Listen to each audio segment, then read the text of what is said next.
when was the last time you spoke to the crew, and how are they feeling in this last hour before splashdown? Sure. Yeah, so the crew woke up, when they splashed down, they were woken up about 8.5 hours ago.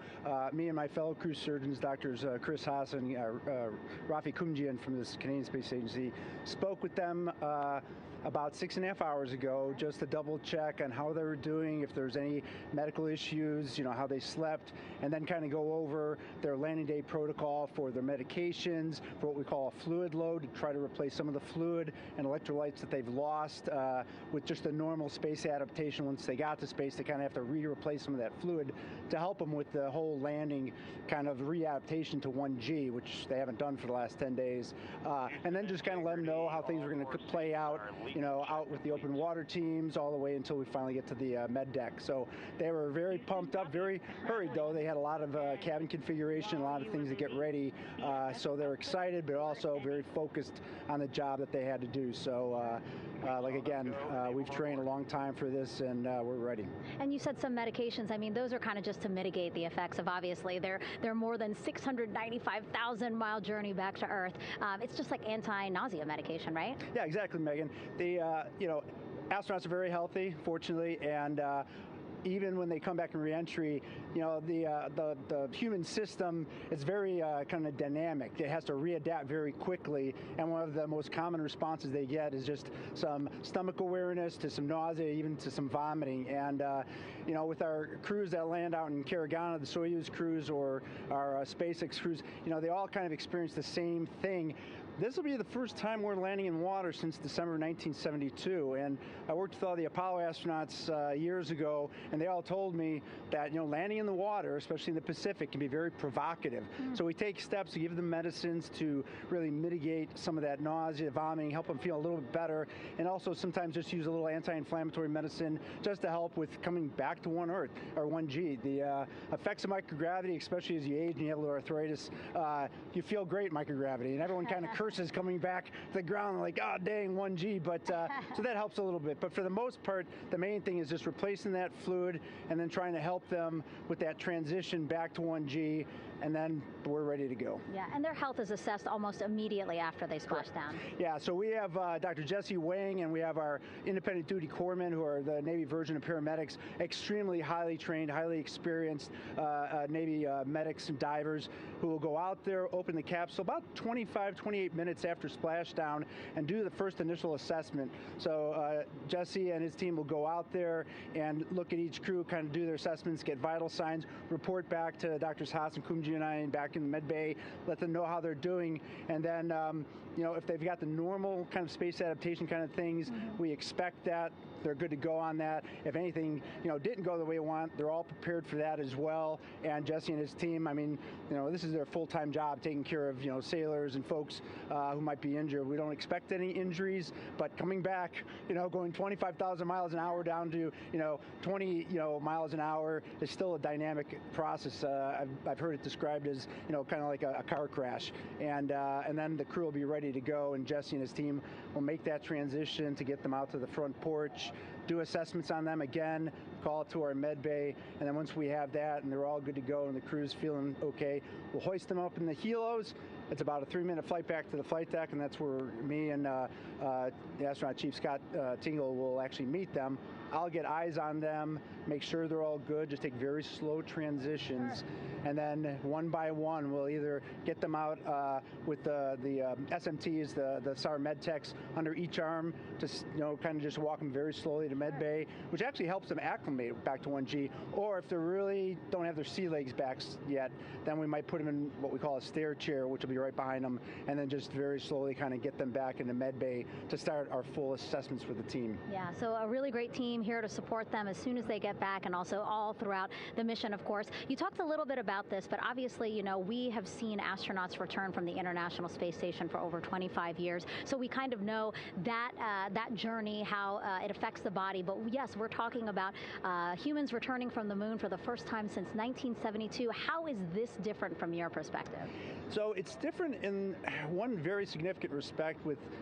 On Apollo, for exercise, they had something called the Apollo Exergenia, which was basically just a little canister with some ropes, and they would have some resistance and kind of do that. And the Apollo astronauts really liked that. They liked the ability to exercise, because you decondition from a musculoskeletal standpoint, you lose your strength and your stamina very quickly.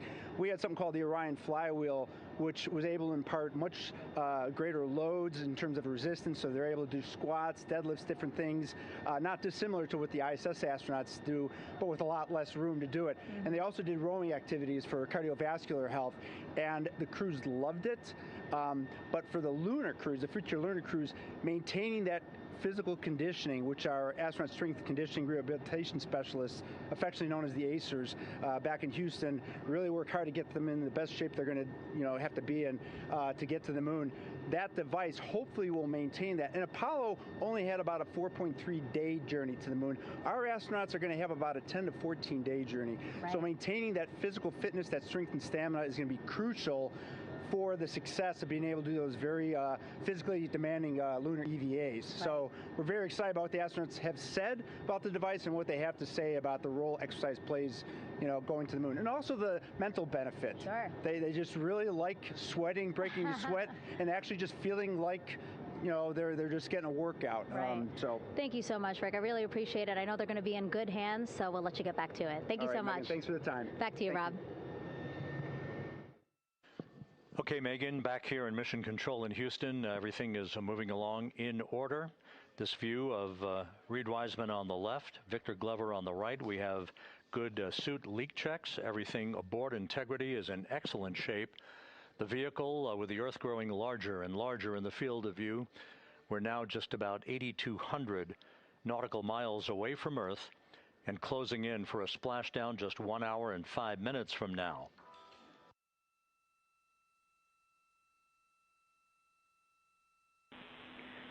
Integrity, just under a minute till your GPS maneuver initiates, and both GPS units look eager to acquire. Outstanding. Seats 3 and 4 are working on seat strap in now. Houston copies. Once again, as we start to close in on some of the major milestones, the first one coming up in just 31 minutes. And Integrity, just confirming the LCG gas trap was able to be closed out. Affirmative. Copy. Crew module, service module separation scheduled just 31 minutes from now. The key point of interest, of course, will be the performance of Integrity's heat shield during its high-speed entry back into Earth and the peak heating that is expected around the spacecraft of some 4,000 to 5,000 degrees Fahrenheit. On Artemis I, as I think most folks know by now, we flew a trajectory known as a skip entry, in which we performed an initial dip into the atmosphere to bleed off some energy. Then we skipped out of the atmosphere and dipped back into the atmosphere before splashing down in the Pacific. But after the mission was over with, we noticed unexpected liberation of some of the charring effects on the heat shield known as AVCOAT. Before the flight, we had an opportunity to sit down and talk with Entry Flight Director Rick Henfling to get a perspective on what this all means and how the mission was redesigned to try to protect Integrity's heat shield to a higher extent. Let's take a look at that interview. Returning from the moon is a lot different than deorbiting from low Earth orbit. When we return from the moon, we expect to achieve velocities upwards of 36,000 feet per second. And in order to slow down to a nice, graceful splashdown in the Pacific Ocean, the flight crew is going to experience between 3 and 4 times the force of Earth's gravity. On Artemis I, pressure buildup inside the char layer of the heat shield resulted in the char losses we saw. NASA established a Tiger team whose job was to investigate the cause of the problem and then make recommendations on how to fly the Artemis II mission safely and successfully. And so for Artemis II, we are going to fly a profile that ensures the spacecraft will not see that same type of pressure profile. And so the char losses seen on Artemis II will not be like the ones that we saw on Artemis I. Rick Henfling indicated that the orientation of the spacecraft and the shortening of the distance of transit to the splashdown zone from the point of entry interface when we reach the top of the Earth's atmosphere, which will be coming up at 6:53 and 30 seconds p.m. Central Time, should do the trick in minimizing the deleterious forces against that heat shield that were noticed on the Artemis I mission. We think we see a beautiful sunrise over the west coast of Australia.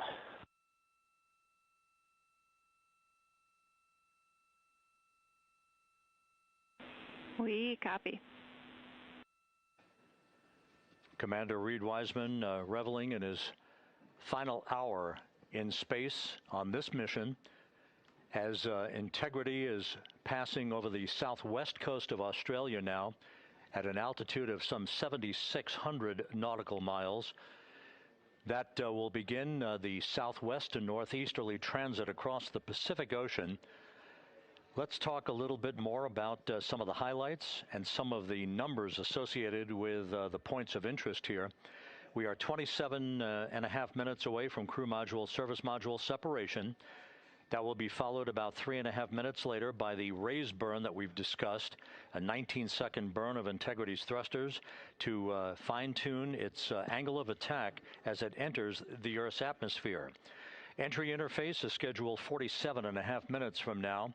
That's the point at which we will reach the top of the Earth's atmosphere, traveling about 34,882 feet per second at an altitude of 400,000 feet. Just 24 seconds after entry interface, we will begin a blackout period of 6 minutes in duration at 6:53 and 54 seconds p.m. Central Time. Now, right about 10 seconds after the blackout period begins, we are expected to reach peak speed, which would be 24,661 miles an hour. That'll be about 103 miles an hour short of the velocity record set by the Apollo 10 astronauts, Tom Stafford, Gene Cernan, and John Young, when they returned from the moon on the Apollo 10 mission in 1969.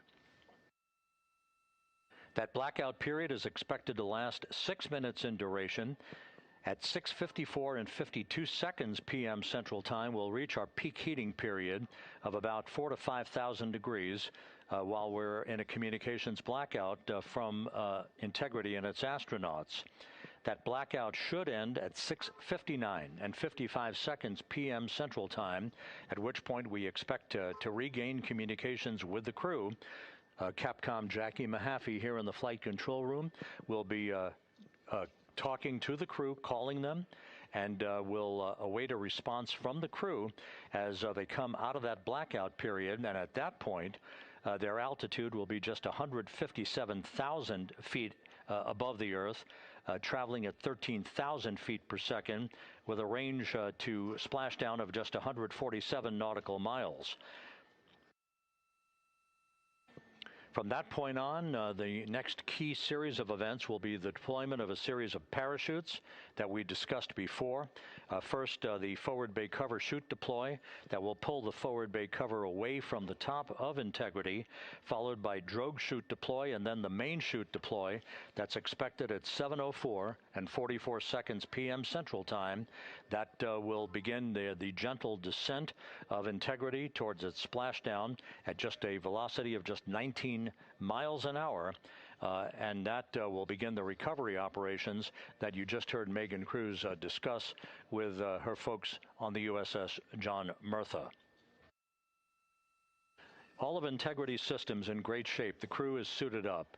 Leak checks complete as we stand by for the next major milestone, which will be the crew module service module separation just 24.5 minutes from now.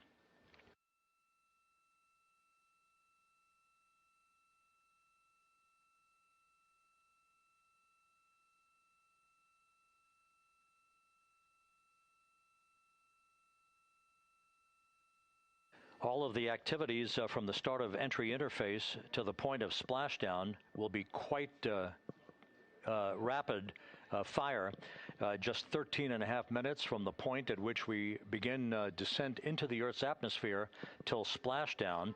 And just to show you, as Rick Shearing, the flight surgeon, alluded to in his interview with Megan Cruz, all of this happens to decelerate the vehicle from traveling around Mach 33 to just 19 miles an hour at splashdown.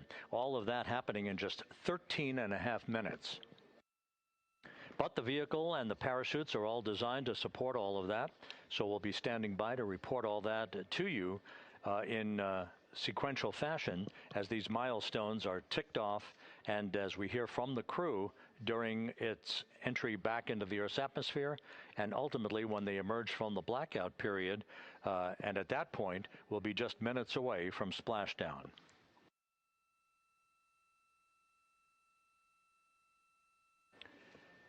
So with all of those preparations ongoing, we can return here briefly for another report from the USS John P. Murtha and Megan Cruz. Megan?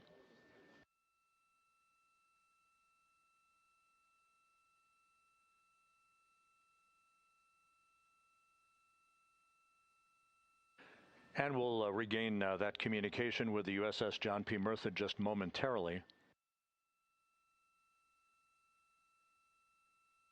In the meantime, everything is on track aboard Integrity, the flight control team here in Houston, led by Entry Flight Director Rick Henfling. The voice you will hear talking to the crew is that of Jackie Mahaffey. She will be reporting everything to the crew and receiving their reports as they enter the Earth's atmosphere for their 13.5-minute plunge back into the atmosphere for splashdown off the coast of San Diego. Now we have the ship back with us and Megan Cruz aboard the USS John P. Murtha. Megan? 11 balloon, right?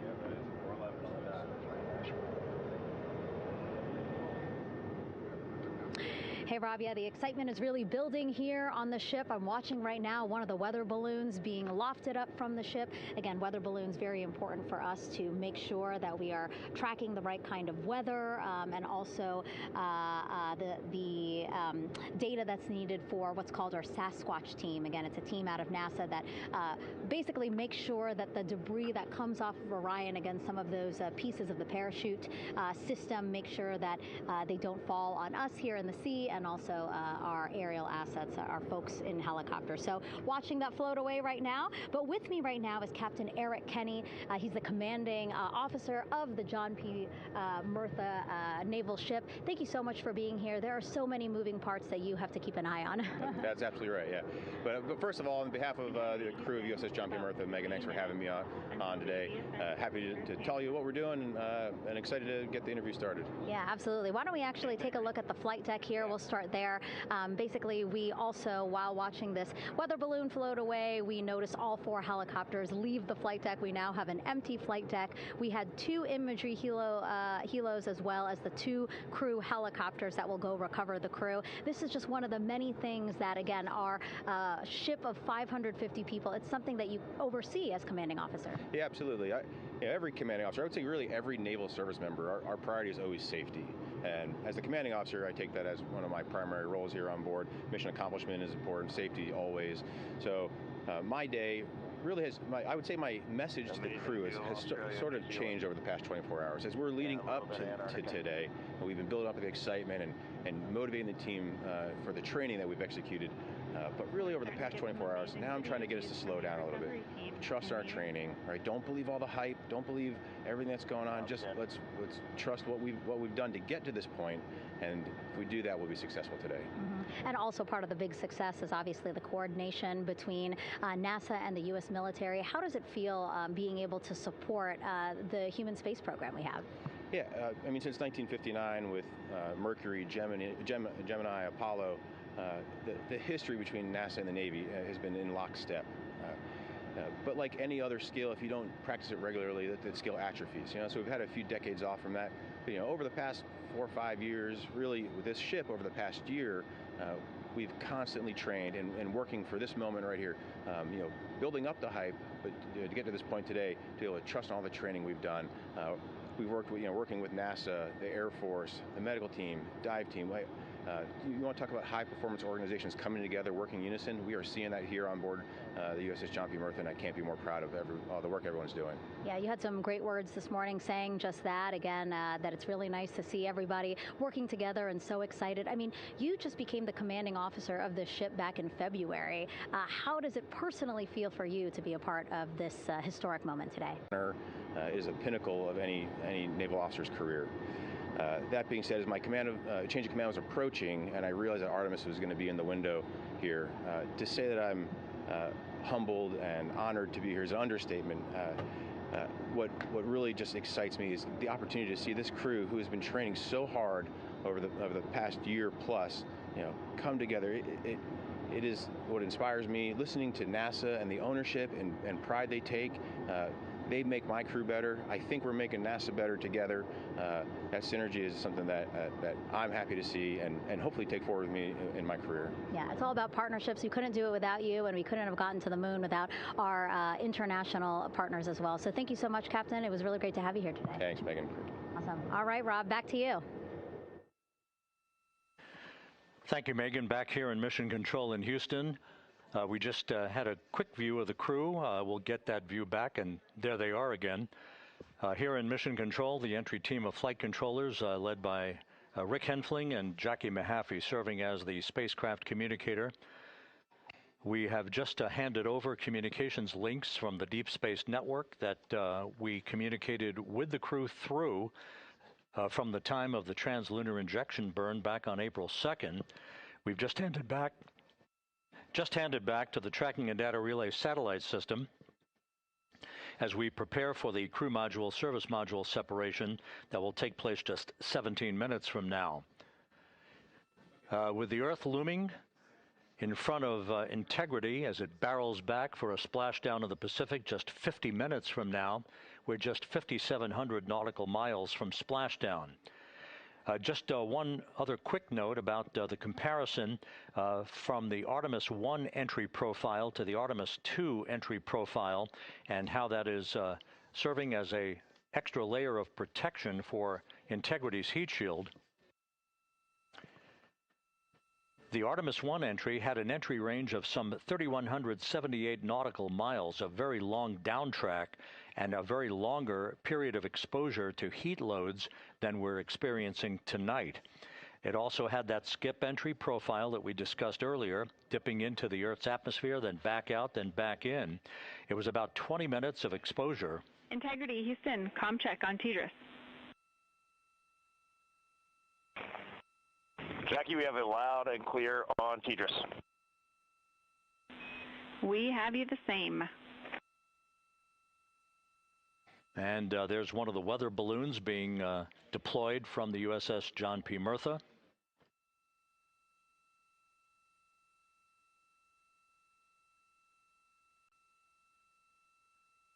So the Artemis I entry had the vehicle. The update on GPS, we haven't seen it track in yet.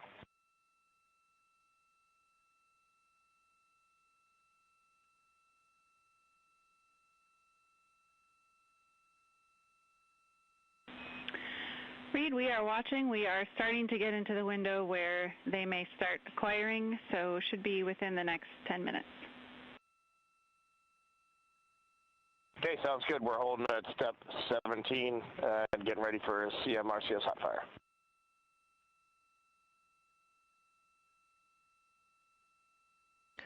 And that exchange indicating that we are expecting to acquire data from the GPS system on board. That'll be a navigational tool that will basically tell Integrity's computers that they're on track down the center line of the corridor for the entry interface that will lead them to their splashdown point. Once again, the Artemis I entry exposed the heat shield for about 20 minutes of peak heating. For Artemis II, we're going to reach a downtrack distance of 1,701 nautical miles from the point of entry interface with just 14 minutes of duration, and it's basically a different angle of attack, a little bit steeper angle of attack that will protect the heat shield from excessive heat loads. So that is the difference between Artemis I and Artemis II, all designed into this mission to gather data, to protect the heat shield since the Artemis II mission and beyond will have a different designed heat shield that will allow that skip entry type of profile to be resumed for all of the future missions coming back from the south pole of the moon when we initiate lunar landings. So we've handed over to the tracking and data relay satellite system. That's where we'll have communications for the rest of the flight. Just to give you some time hacks here, we're 13.5 minutes away from crew module, service module separation, and just 17 minutes away from the raise burn, that 19-second firing of the thrusters that will basically be the final fine-tuning of the angle of attack for integrity as it enters the Earth's atmosphere.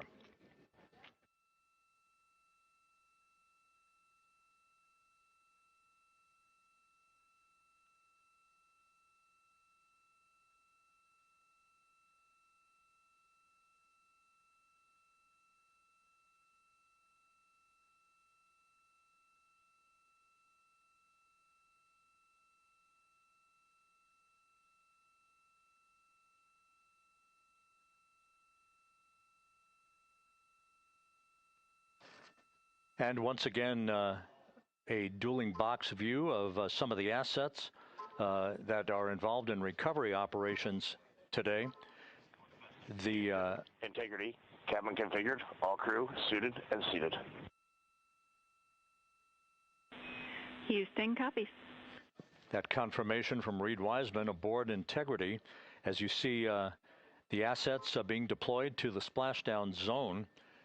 At the time of splashdown, we expect the John P. Murtha to be about 5 miles away from Integrity, keeping a safe distance until we are sure that the vehicle is in the water and upright, and that it is in a good configuration system-wide for the recovery teams to begin to approach the vehicle to erect that inflatable raft.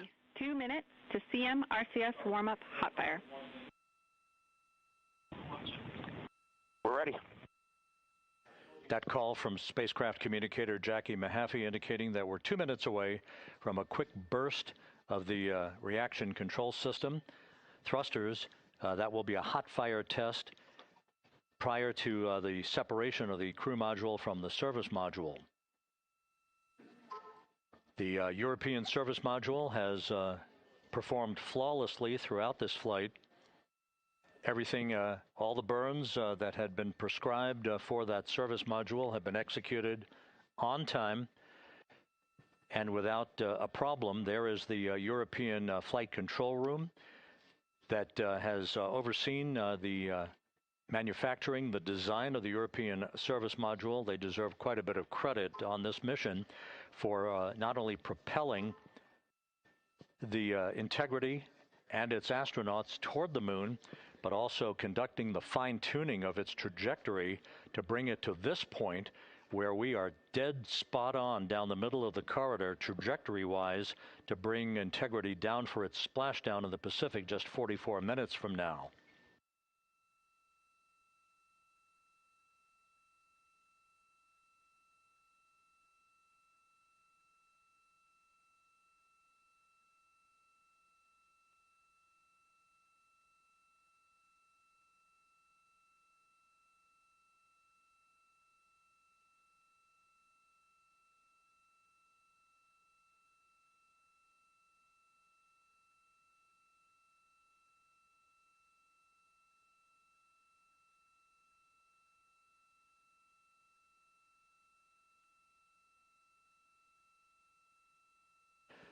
What you're looking at is a computer-generated visualization based on real-time telemetry from Integrity. Currently traveling about 16,000 miles an hour.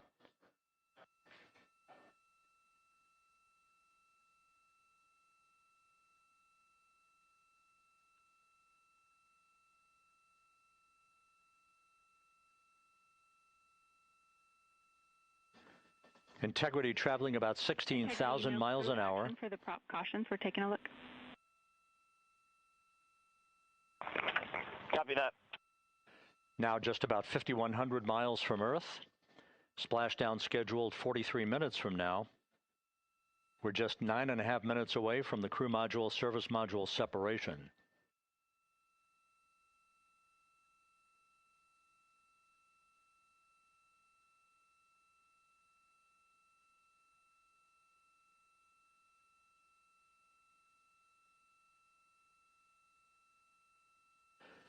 We are confirming. Integrity, we are assessing details, but so far looks like a good hot fire. Looks good on board, Jackie. Thank you. And Jackie Mahaffey took the words out of my mouth. I was just about to say that we had a good hot fire test of the thrusters in advance of the crew module service module separation that's coming up just 8.5 minutes from now. This will begin the period in which we will have rapid-fire succession of critical activities on board that will lead to entry interface just 28 minutes from now, where the vehicle will enter the Earth's atmosphere at an altitude of 400,000 feet. The time of entry interface, 6:53 and 30 seconds p.m. Central Time.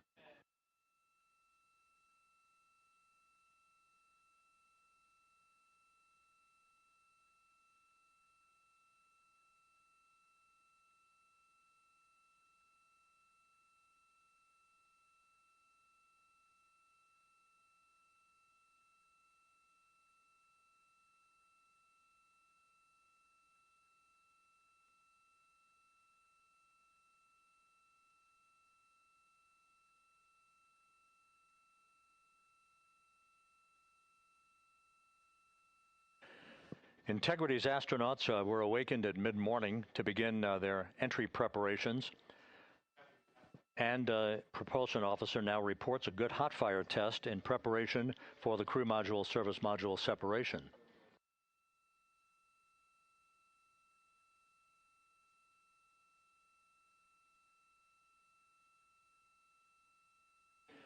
We're now inside 41 minutes until splashdown. Integrity Houston, we have confirmed a good CMRCS hot fire. And although we are not seeing GPS acquired yet, you can skip the troubleshooting steps in 157 for now. Integrity copies.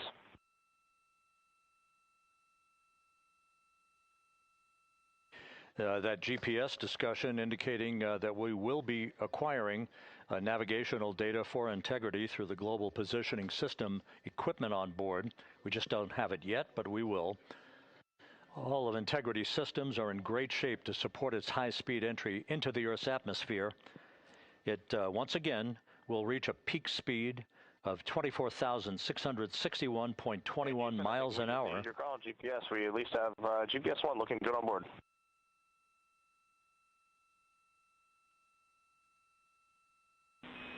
We are confirming.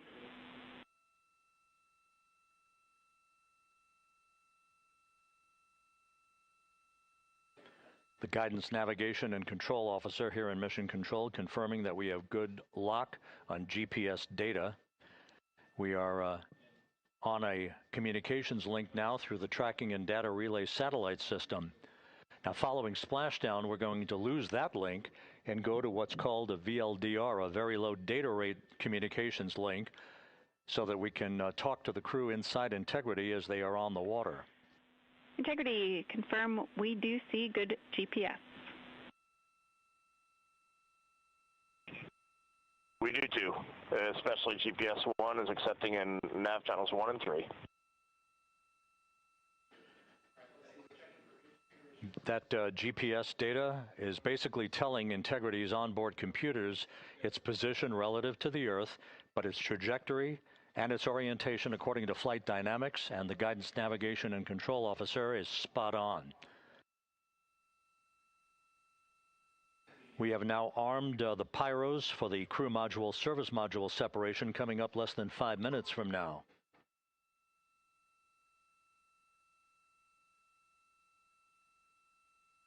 Once again, just 10 seconds after entry interface, we will see Integrity reaching its peak speed of 24,661.21 miles per hour. That will be just seconds before we begin a 6-minute blackout period. Integrity Houston, your vehicle is in a good config for CMSM SEP and go for CM raise. Houston, we see the same on board and copy go for CM raise.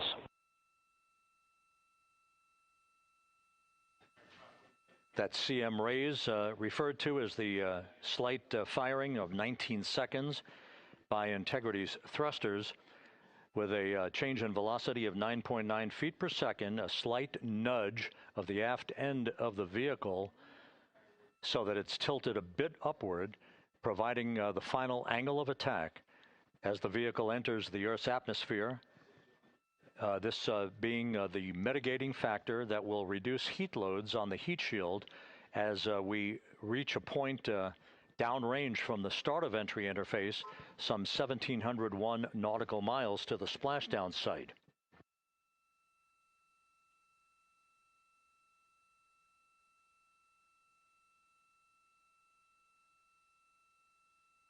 Integrity systems in excellent shape.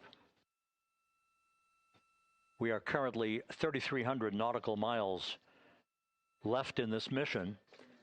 Splashdown scheduled 36 minutes, 39 seconds from now.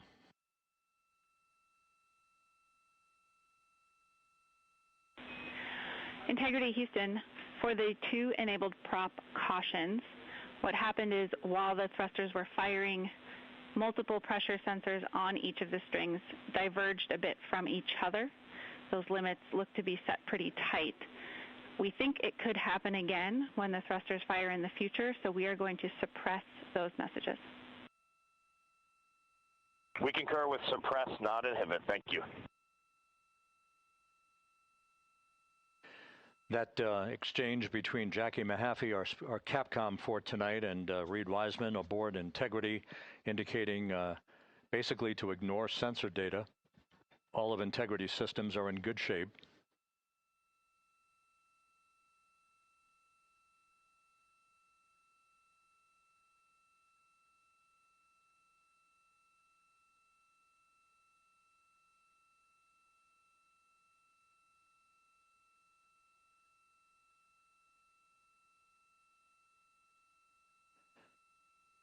Now, coming up on about 90 seconds till the crew module, service module separation.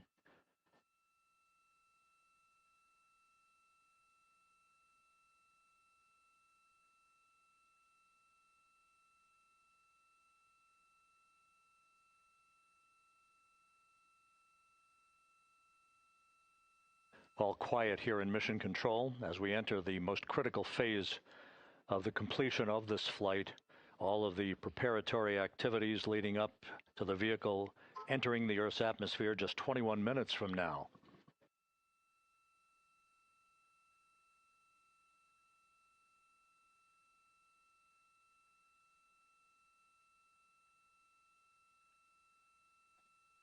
Coming up on 1 minute. Mark, 1 minute till crew module, service module separation.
And we have confirmation of crew module, service module separation, and a great view, albeit momentarily. Houston, good step on board. Houston copies and concurs. The European service module now separated from Integrity, a job well done. Integrity, no action for the 4 CDH cautions. Those are SM related, not applicable. Integrity.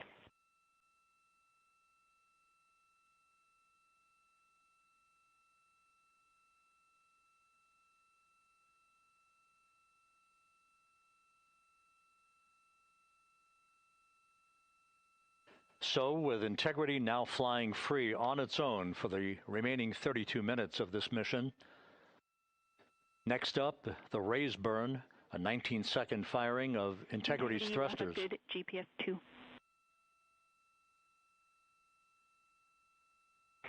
Integrity copies. Good GPS 2. Coming up on the 2-minute mark until the raise burn. Again, this is the final tweaking of the orientation of Integrity to put it in the right angle, if you will, the angle of attack that it will fly in during its entrance into the Earth's atmosphere.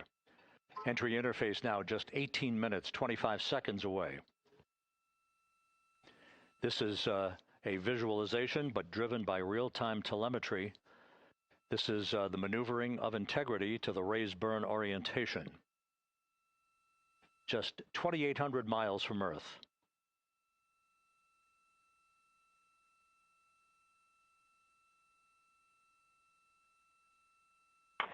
Houston, we got a great view of the European service module out the window with the sun hitting the side and the solar rays and the NASA worm right there. It's a beautiful looking machine. Roger.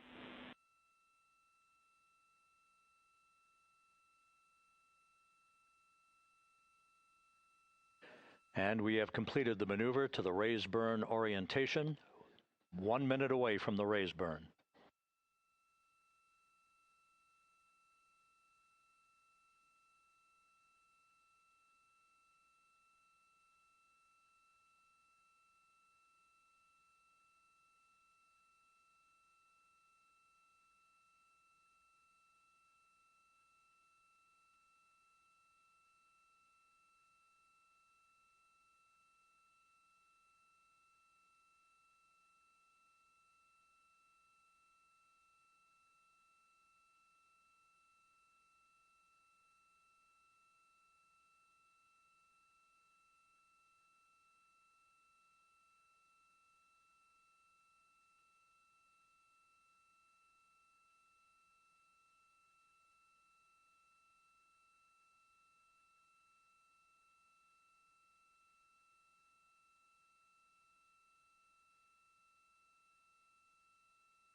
And the crew module raise burn is underway, a 19-second firing of the thrusters, and we have a completion of the burn.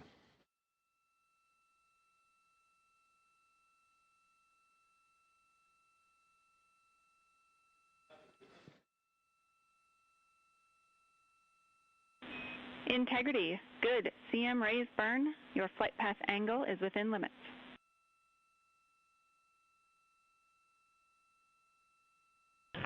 Integrity copies. Looks good on board, Jackie. So the final maneuver is now complete. Our trajectory for a splashdown in the Pacific 29 minutes from now is set and will not be amended any further. And we have the right angle of attack to mitigate any excessive heat loads on the vehicle during entry interface. Integrity, Houston, a heads up about comm coverage. When you perform the 180 roll, for the first minute or so in that attitude, we expect about a minute LOS. We copy.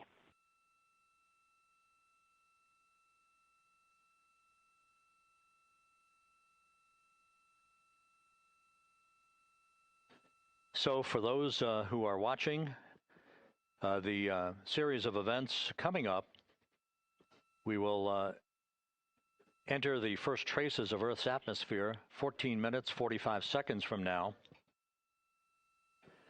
6:53 and 30 seconds is what is pegged for entry interface at an altitude of 400,000 feet, traveling at approximately 34,800 feet per second, range to touchdown or splashdown 1,701 nautical miles. 24 seconds after entry interface, we will enter a 6-minute blackout period in which we will lose communications with the crew. This is expected due to the buildup of plasma around the vehicle. That's an ionization effect due to the collision, if you will, of the velocity of the spacecraft with the friction of the Earth's atmosphere. That 6-minute blackout is expected to begin at 6:53 and 54 seconds p.m. Central Time. During that period of time, we will reach our peak speed of 24,661 miles per hour. That comes just short, based on unofficial data from the flight dynamics officer right now, will come just short of the velocity record set by Apollo 10 of 24,791 miles per hour in 1969. We expect peak heating on the vehicle at 6:54 and 52 seconds p.m. Central Time, a minute and 22 seconds into entry interface.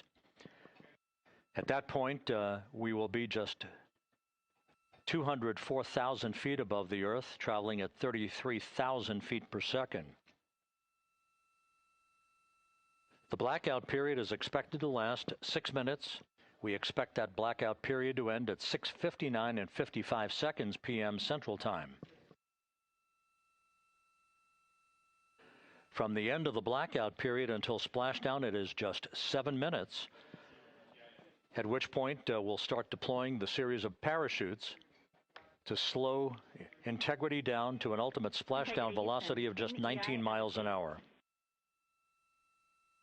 We see the same, waiting for the 180 rolls.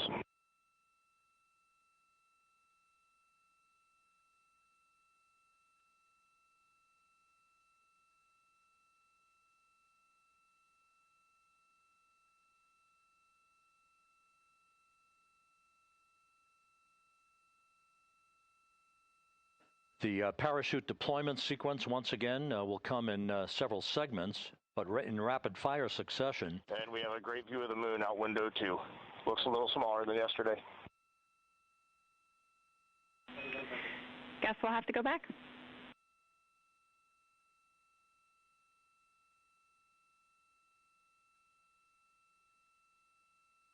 Reid Wiseman and Jackie Mahaffey exchanging discussion on a view of the moon that Integrity's astronauts are seeing in the final minutes of this mission that will be completed with splashdown just 25 minutes from now.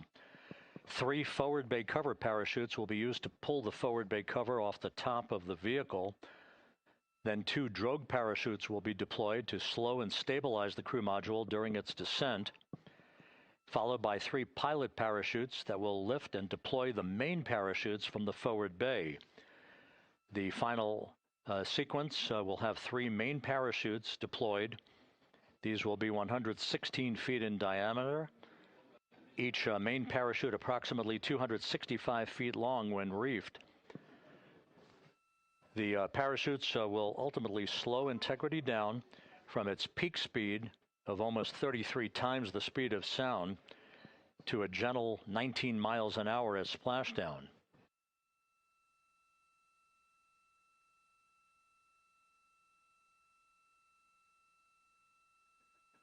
The vehicle is now currently in a roll to the proper attitude for entry interface.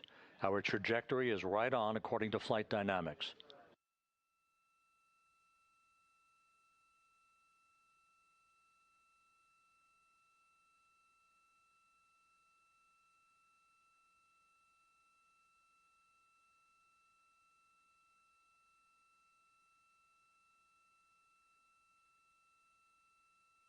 Integrity is on a trajectory from southwest and northeast across the Pacific Ocean, descending at a rate of 15,000 feet per second.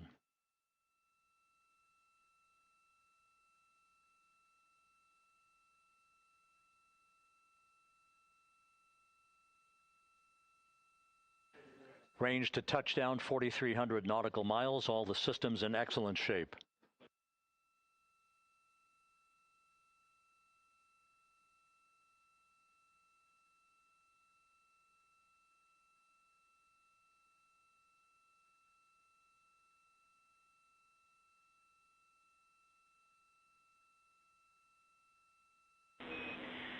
Integrity, Orion in the EI roll 180 attitude.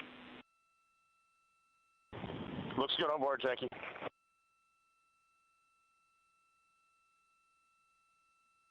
one of Integrity's windows.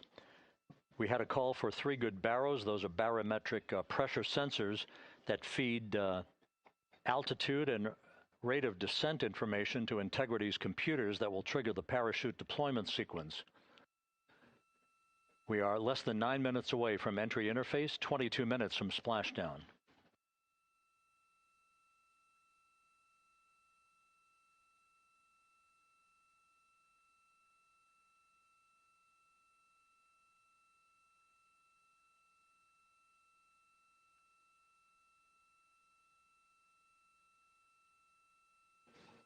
You can see the reflection of one of the crew members in the window.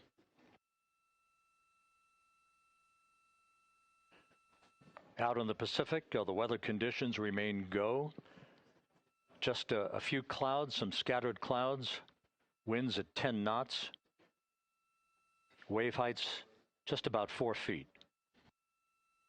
A gentle day in the Pacific for the homecoming of Integrity's astronauts.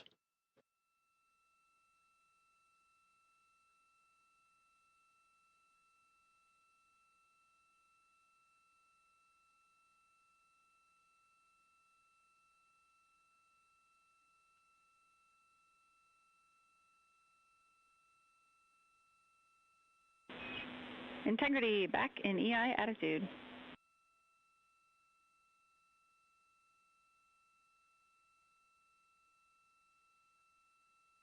We see the same on board, Jackie.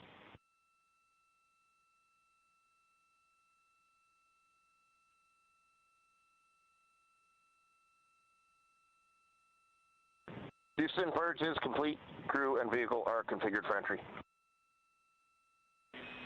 Houston copies. And we're in step 37, transferring nav state to BFS.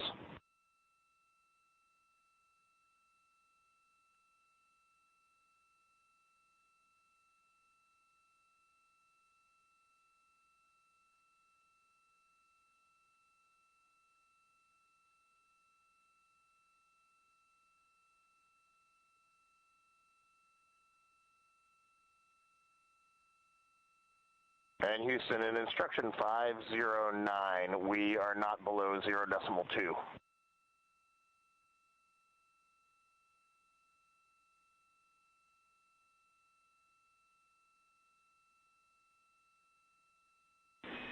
Integrity, no action required.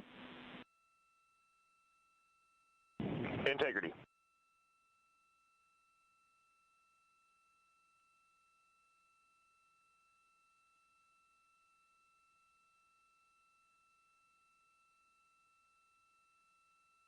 Now 6 minutes away from entry interface. We will hit the first traces of Earth's atmosphere at an altitude of 400,000 feet, traveling about 34,882 feet per second. Range to splashdown at that point will be 1,701 nautical miles.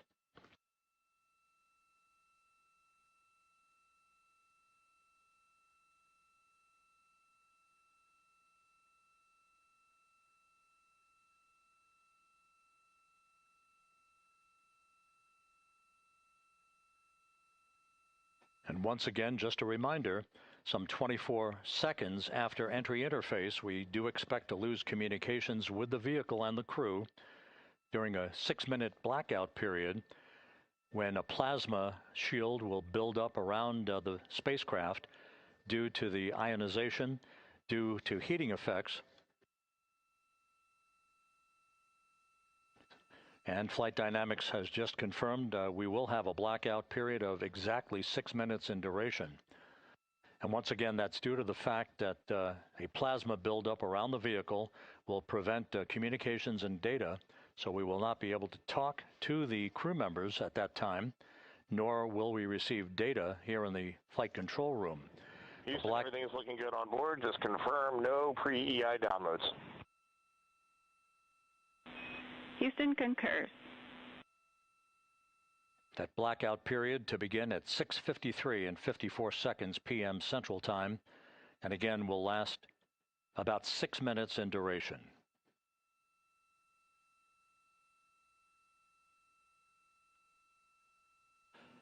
We're 4 minutes away from entry interface.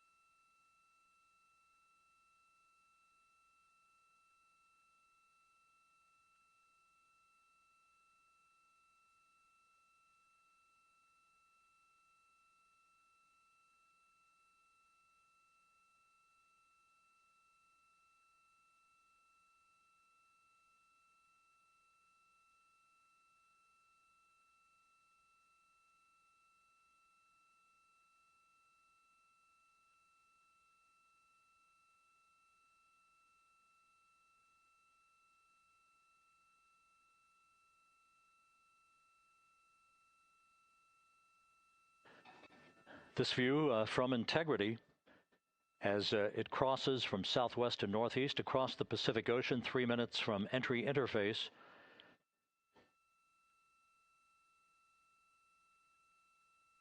"16.5 minutes till splashdown."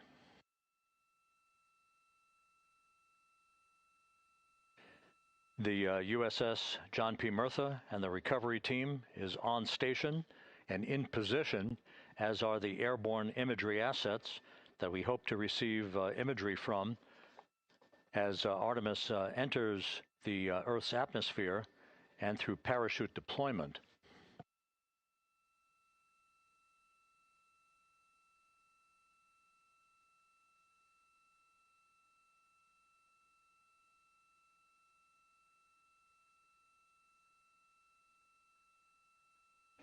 All of Integrity's systems are in great shape. The crew is ready to complete its mission just 15.5 minutes from now. All of the activities today have gone off in perfect fashion. No issues with the vehicle, no issues with the crew. And the weather at the splashdown site is go.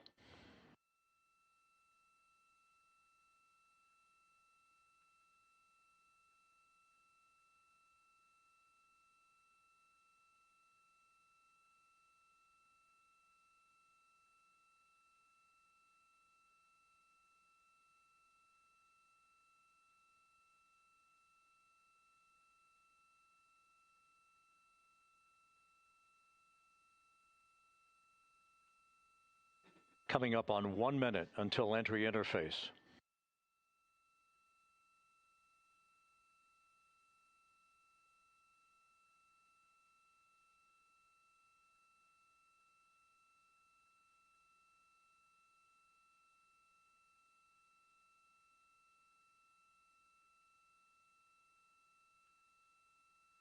Mark 1 minute until entry interface. 1 minute, 20 seconds until the expected start of our 6-minute blackout. Integrity, 1 minute to a 6-minute blackout. Integrity.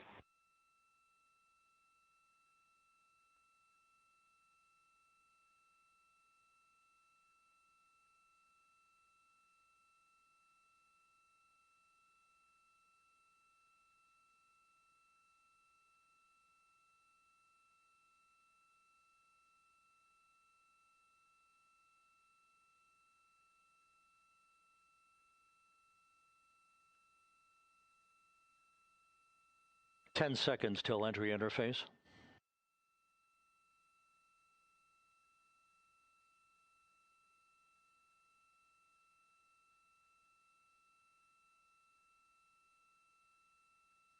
And we have crossed the threshold, now entering the Earth's atmosphere. We're at 400,000 feet, traveling 34,800 feet per second.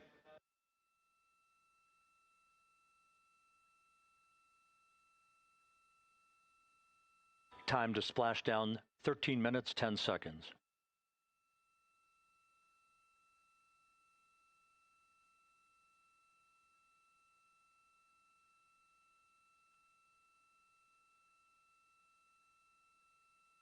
And as predicted, we've entered our communications blackout. This will be a 6-minute blackout period. No voice, no data from the crew.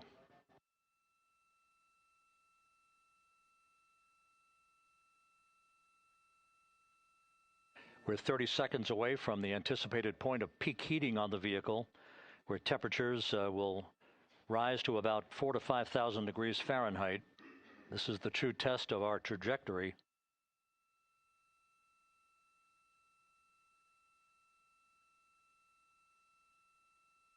And from the G5 aircraft in the vicinity of the splashdown zone, this view of integrity.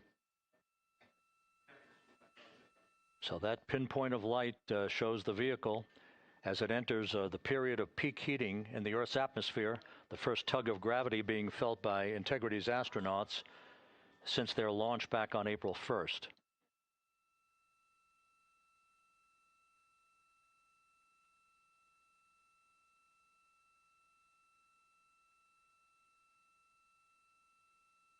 Four and a half minutes until the end of the blackout period. Time to splashdown, 11 minutes, 33 seconds.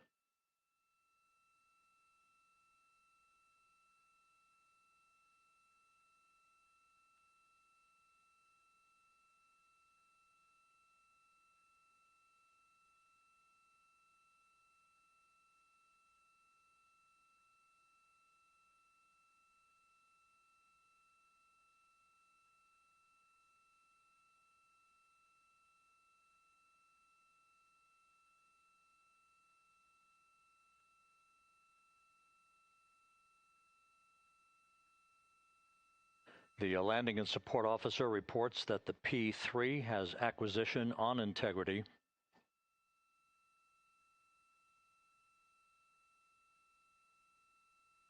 Three and a half minutes left in this blackout period. This is a visualization of the plasma buildup around the spacecraft and the repelling of that heat on Integrity's heat shield.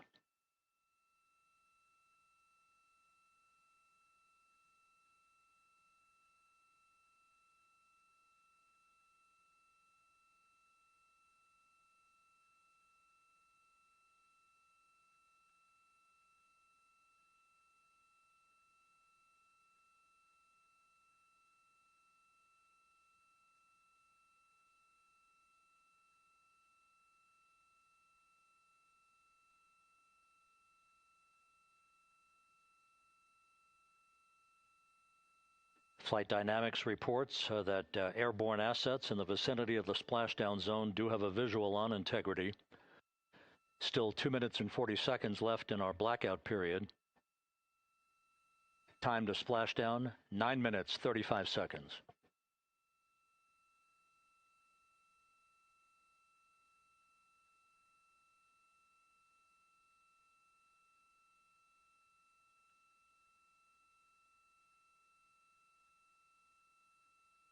Multiple airborne assets as part of the recovery team all have visuals on Integrity.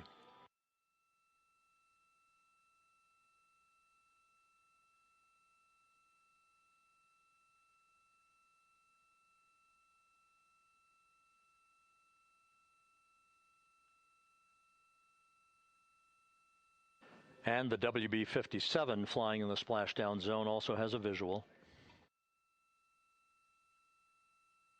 And the Navy helos also have visuals.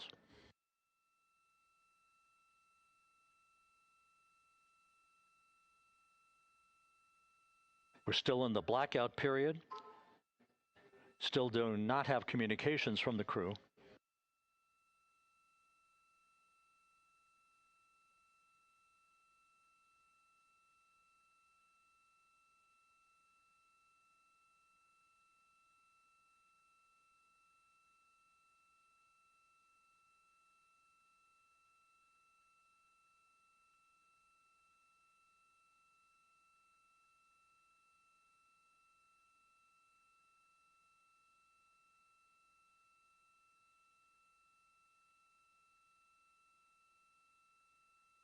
We're standing by for communications from the crew. We should be out of the blackout period less than a minute from now.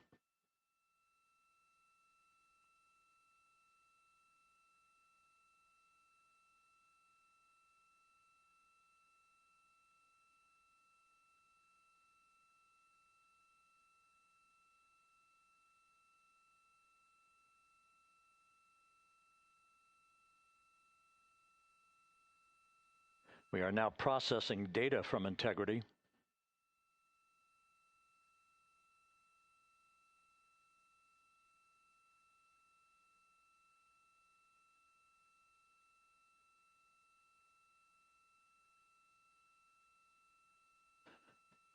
Landing and support officer reports the small boats are en route to the splashdown target zone.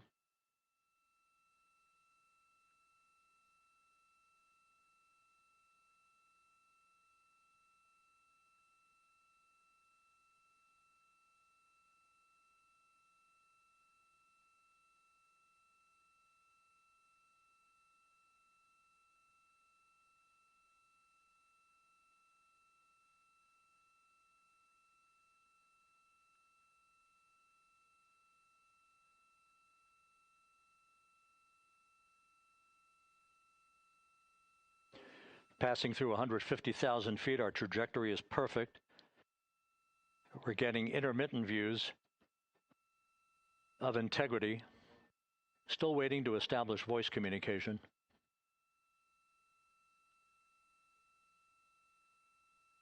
Integrity, Houston, comm check, post-blackout. Houston, Integrity, we have you loud and clear. Your trajectory is nominal, and your recovery teams have visual. Guidance looks good. No action for the enabled internal camera controller fail. Big cheers from the viewing room here in Mission Control as voice communication reestablished with Commander Reid Wiseman. For America and a waiting world, Integrity is 5.5 minutes away from coming home.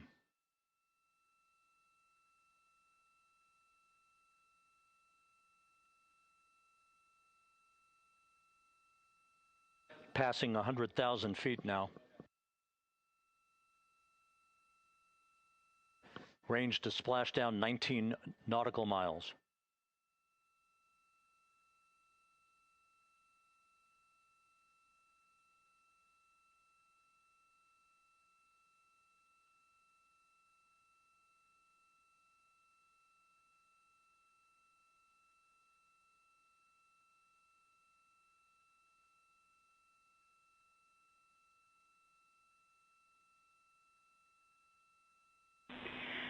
Integrity, impact to the camera controller fail is no cab 1 views of the chutes.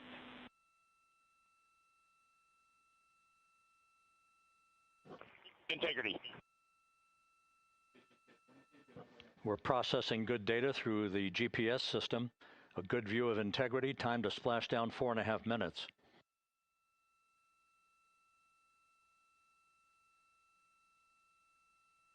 And a view of Integrity from the WB-57. We're at 50,000 feet.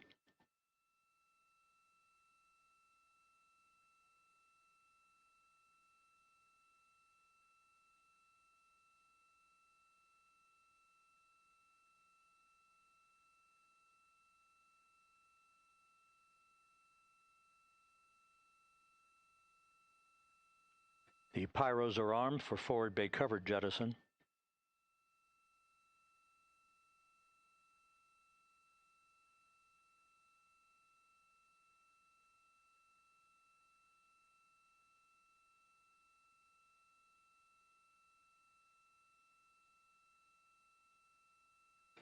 And there go the first series of parachutes. And we're on drogues.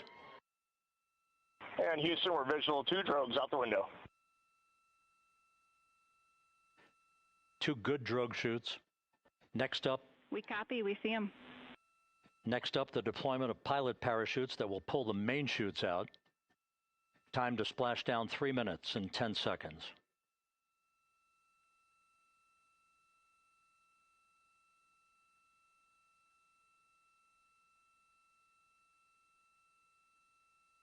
Perfect descent rate according to flight dynamics. Good rates on 2 drogues.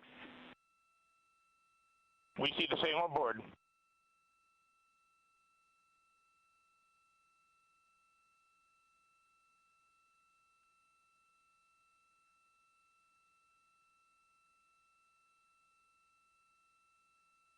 Passing through 10,000 feet. Still on drogues.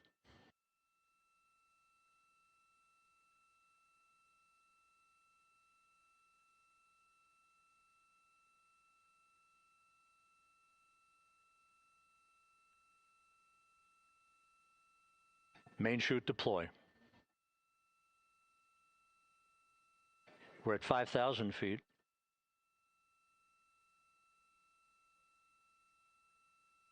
Search and recovery beacon has been activated on integrity.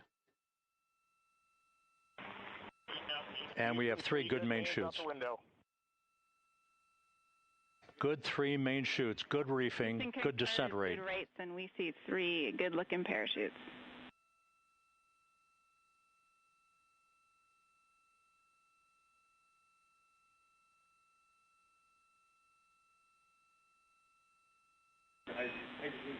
Integrity. Cabin pressure indicates no need for hydrazine checks.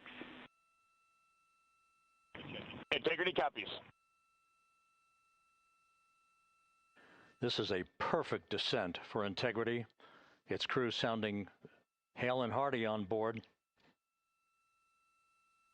Time to splash down 1 minute, 15 seconds.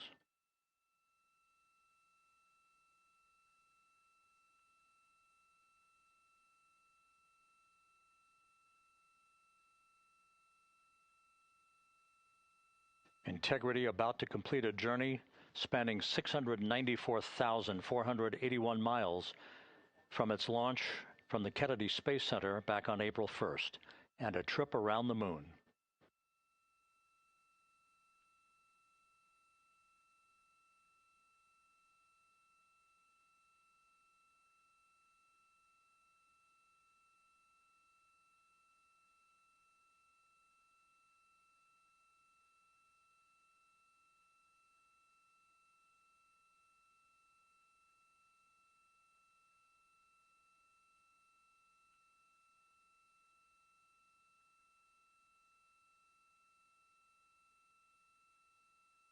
Passing through 1,000 feet.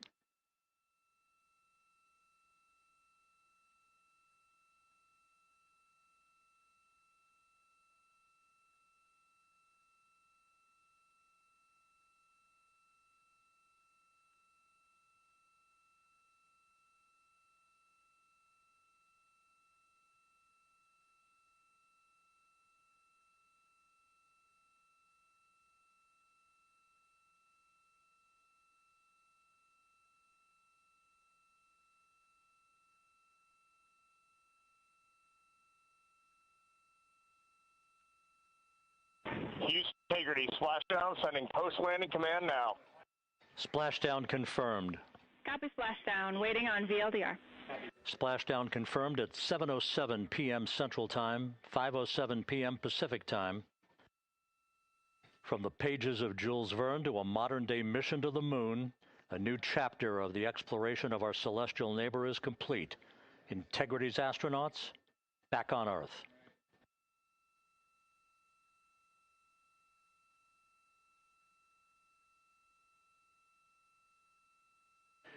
And the landing and support officer reports the vehicle is stable 1. We still will be deploying the crew module uprighting system to maintain that orientation. A perfect bullseye splashdown for Integrity and its 4 astronauts.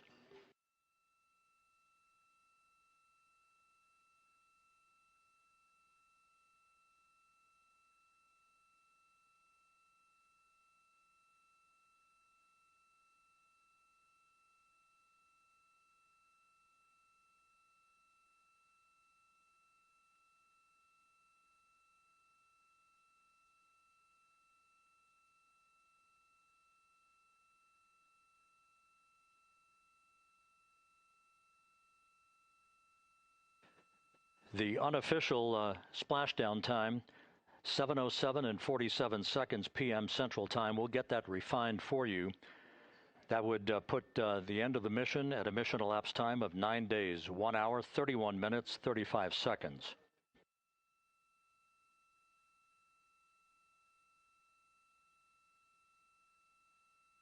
And we're configuring for very low data rate.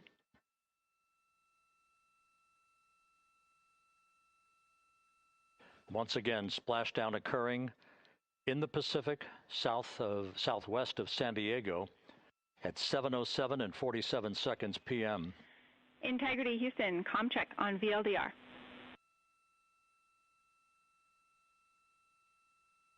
Houston, we have you loud and clear on VLDR. How us?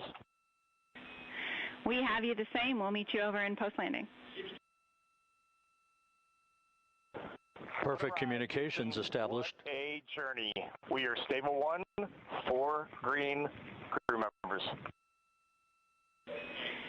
Houston copies all. Reid Wiseman reporting 4 green crew members. That is not their complexion. That is the fact that they're in great condition. That's what that means. So stable 1, upright. The crew module uprighting system is being deployed. The 5 airbags being inflated through helium to maintain the upright configuration for the vehicle. This was a textbook entry and a textbook touchdown for integrity. Reid Wiseman, Victor Glover, Christina Koch, and Jeremy Hansen back on Earth after a journey around the moon.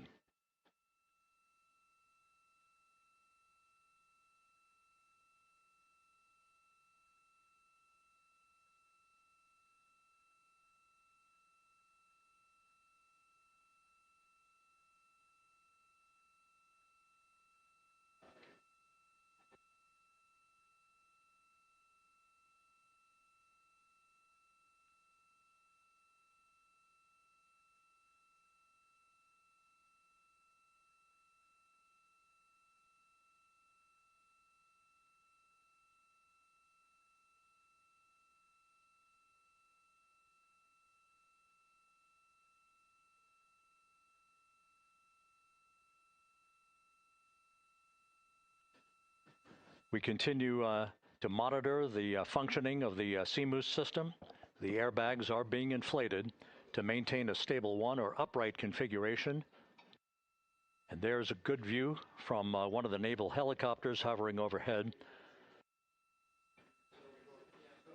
Reid Wiseman reporting 4 green crew members, meaning they're all in excellent shape.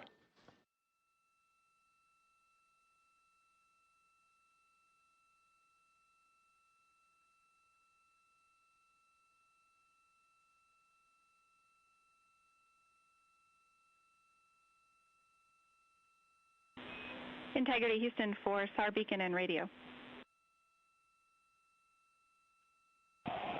SAR beacon is in for 06, and we're powering the radio now. Go ahead. We see the beacon on. However, the recovery team is not seeing the signal. Your SAR radio uses the same antenna, so you may run into trouble with the radio. Okay, copy. And we are also powering up the sat phone now.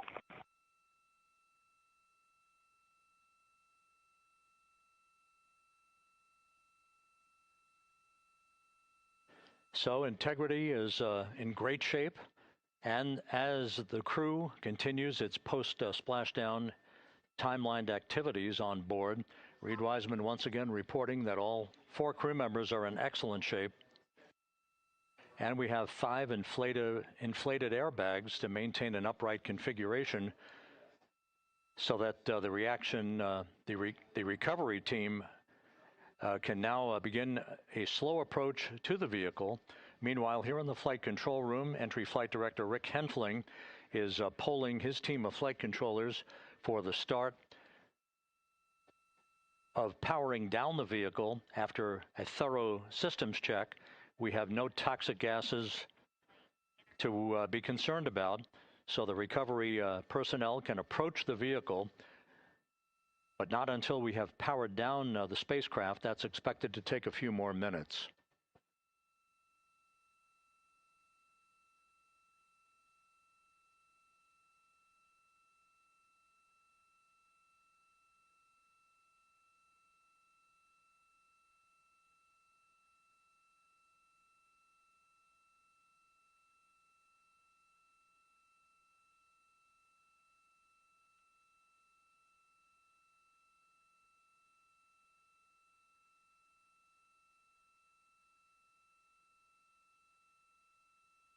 Integrity back on Earth following its historic flyby of the moon. It was, for all intents and purposes, a textbook mission. On 28, but I'll remain on this frequency. We copy.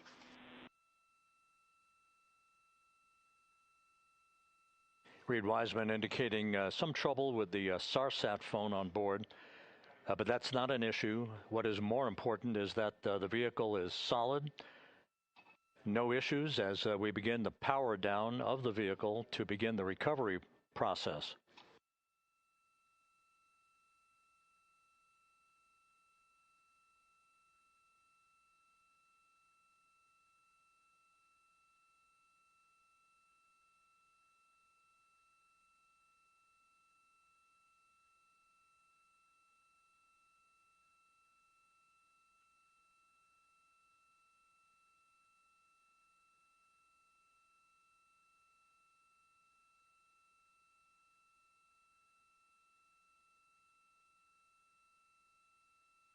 The propulsion officer here in Mission Control reports that we have safed the prop system on integrity.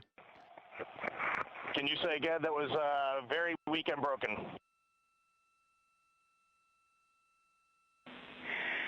Integrity, Houston did not call.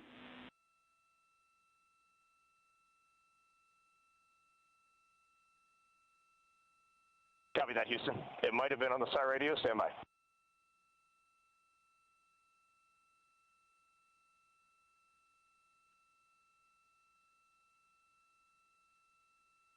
All of the milestones were executed in perfect fashion. Integrity entering the Earth's atmosphere right on time,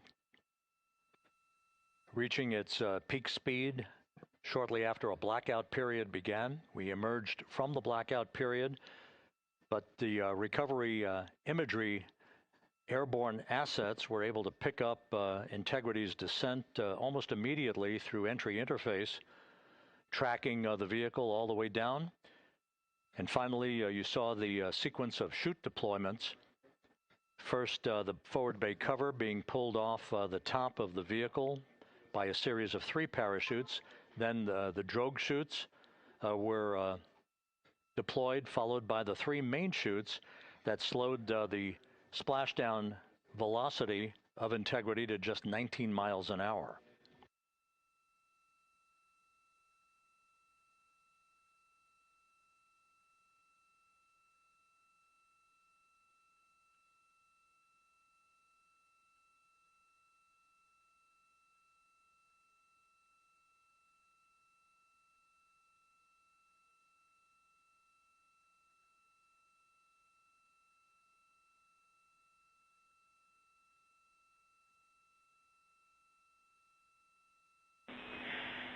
Integrity, Houston, with no joy on SAR and SAT phone, we'd like you to command an additional 15 minutes for a total of 30-minute power down delay.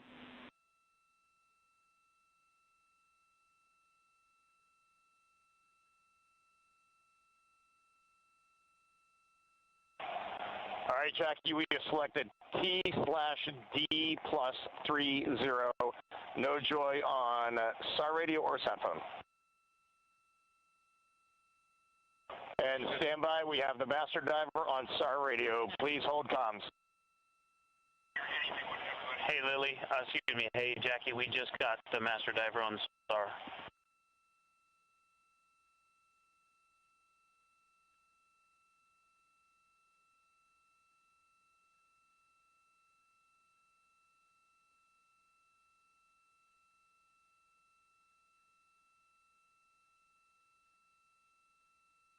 A good view of one of the fast boats. Integrity, Houston, if you are happy with your comm with master diver, you can go back to the 15-minute power down.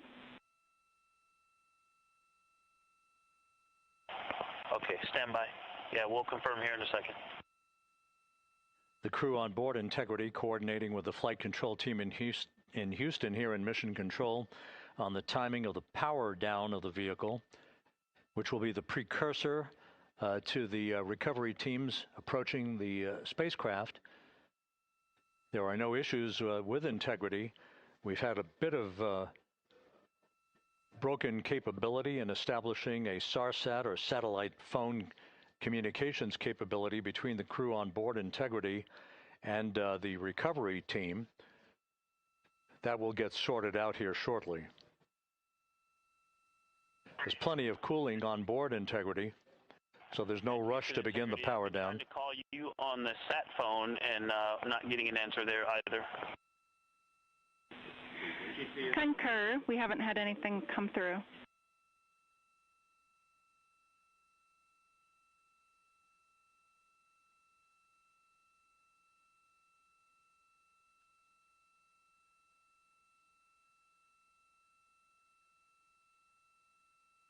And Houston, if you could relay to recovery that we hear them, but it does not appear as though they are hearing us.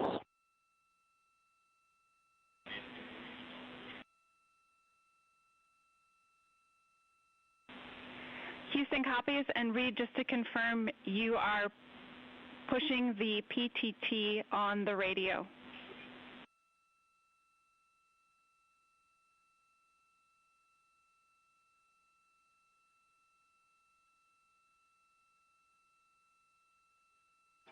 So as we continue to sort out the communications between Integrity and the recovery teams, we are standing by for the initiation of the power down procedures that, as you see, the recovery teams are moving towards the side of the capsule.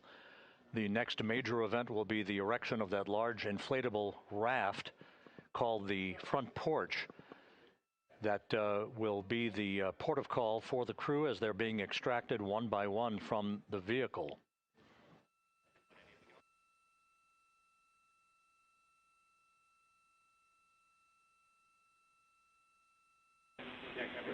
Integrity, Houston, for sat phone, we are going to attempt to call you.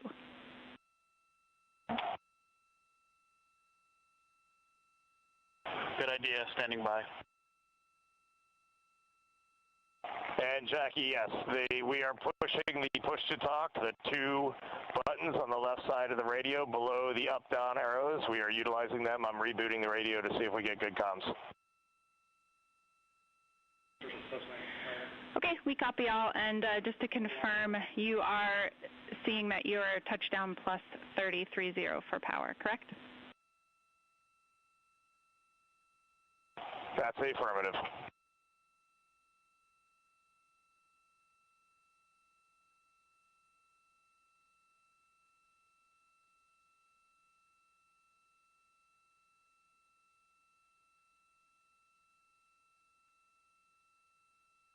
We are trying a backdoor approach to have mission control here call the crew on their satellite phone. This is all part of the coordination for the power down of the vehicle that will initiate the actual recovery operation. The first boats with the Navy divers on board are standing by, waiting to close in on Integrity to begin the process of erecting the large inflatable raft that's called the front porch that will be where the astronauts are extracted from so that they can have a few minutes to get their land legs back before they're hoisted aboard the Navy helicopters for the flight back to the deck of the USS John P. Murtha.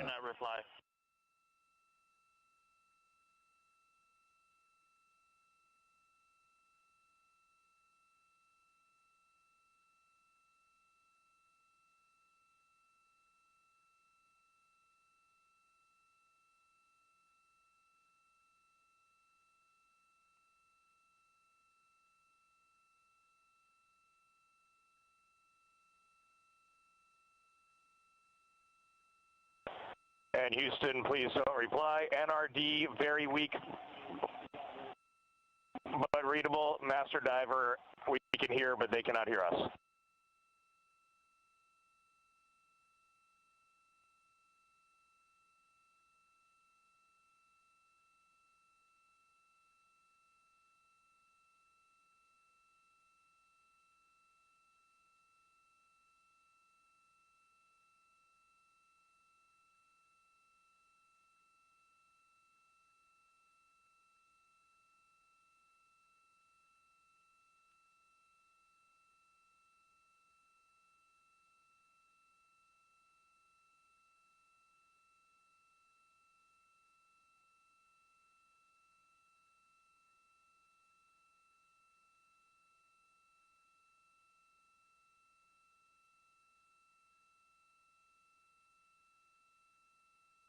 And Houston on OE1, is there any chance to tie us into NRD?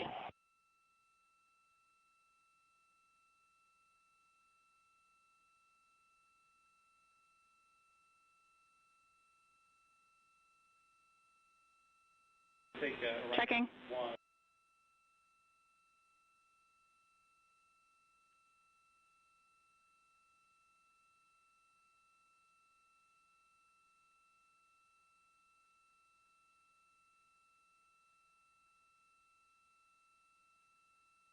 This is Mission Control Houston. While we stand by for the establishment of communications between Integrity and the recovery team that is basically standing by very close to the spacecraft, we're going to go to the deck of the USS John P. Murtha, where Megan Cruz is standing by with Administrator Jared Isaacman.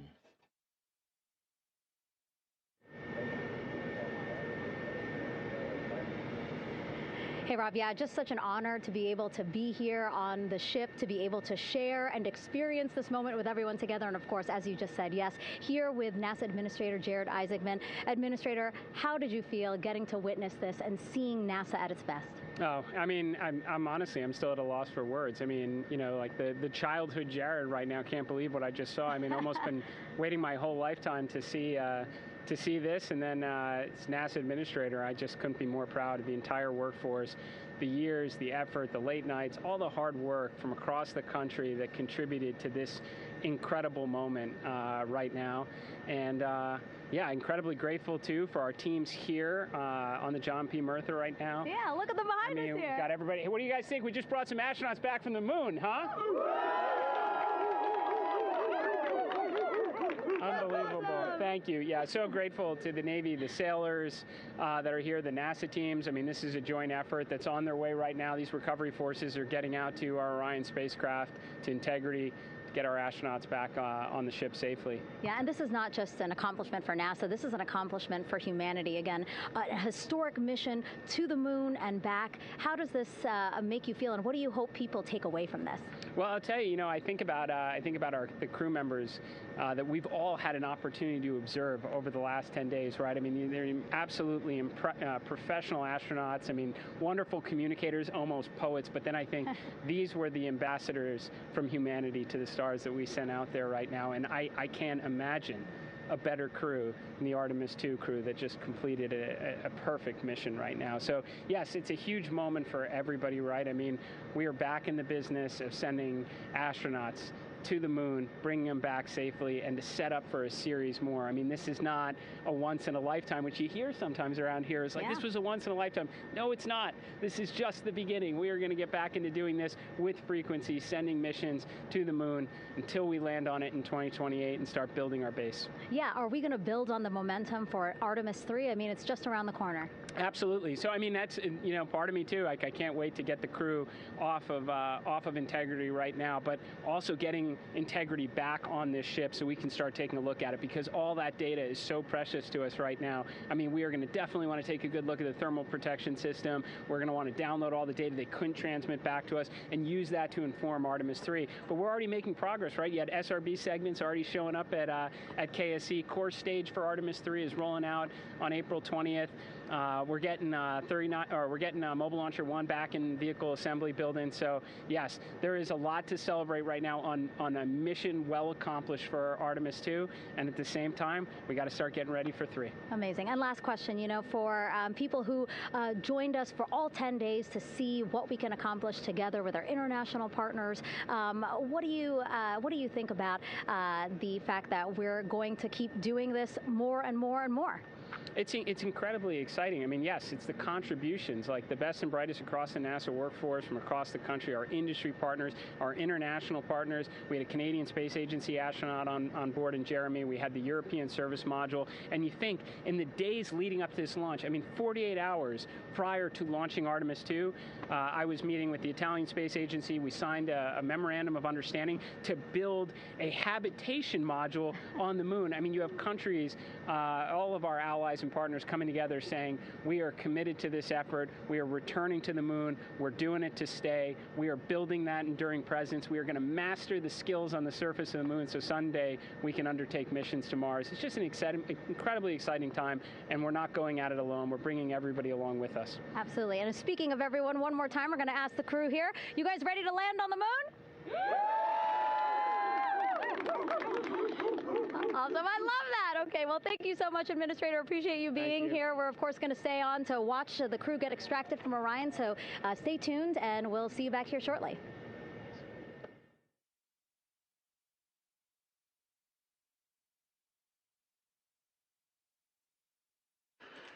Thank you, Megan, and thank you, Administrator Isaacman. We are in the process of working to establish that communications link and to establish the procedures that will lead to the power down of the spacecraft, which is gently bobbing in the Pacific following a bullseye touchdown that occurred at 7:07 p.m. Central Time, 5:07 p.m. Pacific Time, 2.5 hours before sunset in the Pacific, southwest of San Diego. We have once again heard from the crew during that interview opportunity with the administrator, and we have 4 healthy crew members on board.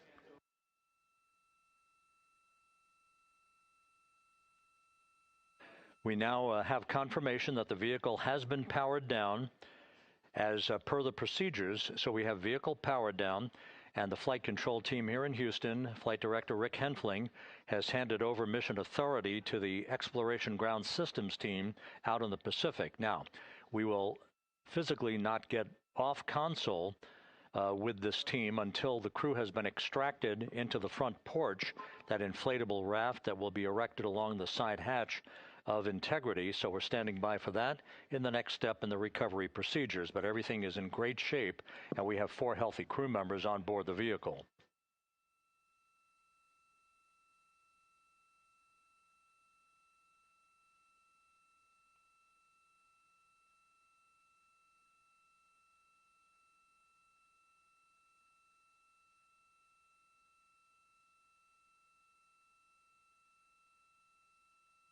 All of the entry events went by the book, no issues, perfect trajectory for Integrity that was culminated with one final raise burn to improve the angle of attack for the vehicle as it entered the Earth's atmosphere. All of that flight dynamics computation worked like a charm.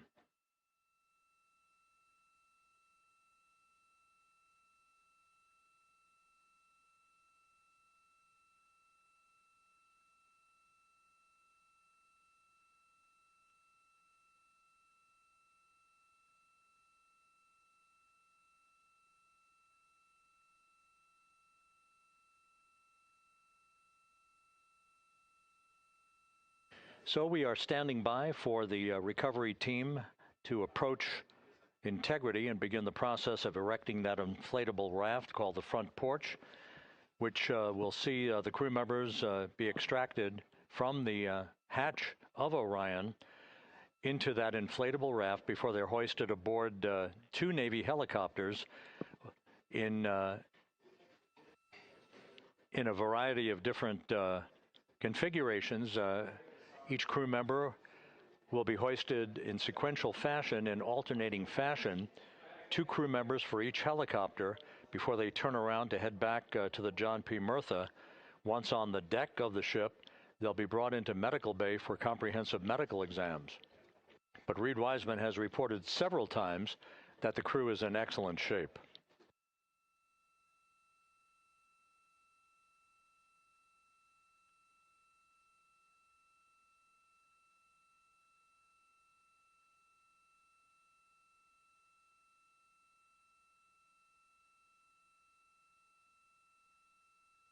So just to recap, it has been some 26.5 minutes since the splashdown of Integrity in the Pacific. The vehicle is in excellent shape. It performed like a champ all the way down through the Earth's atmosphere. All of the vehicle functions were checked off in excellent trip hammer fashion. The parachutes all deployed as planned. Splashdown occurring at 7:07 p.m. Central Time, 5:07 p.m. Pacific Time.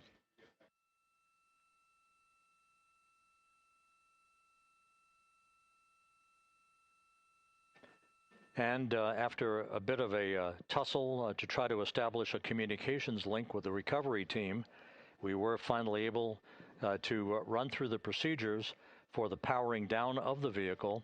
We've handed over mission authority to the Exploration Ground Systems folks out in the Pacific, and the recovery team will be approaching the vehicle shortly to erect the inflatable raft called the front porch before opening the hatch to integrity to bring the crew members onto that raft before they're hoisted onto two Navy helicopters, two crew members for each helicopter, before they're flown back to the deck of the USS John P. Murtha.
This is Mission Control Houston.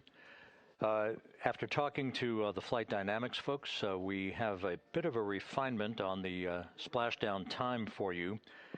Their computation shows a splashdown time of 7:07 and 27 seconds p.m. Central Time, 7:07 and 27 seconds p.m. Central Time.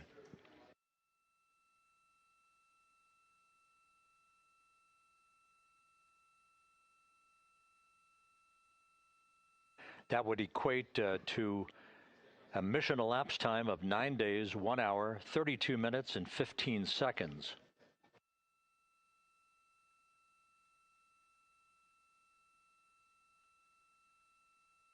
Once again, from Flight Dynamics, a splashdown time of 7:07 and 27 seconds p.m. Central Time. That would equate to a mission elapsed time of 9 days, 1 hour, 32 minutes, and 15 seconds.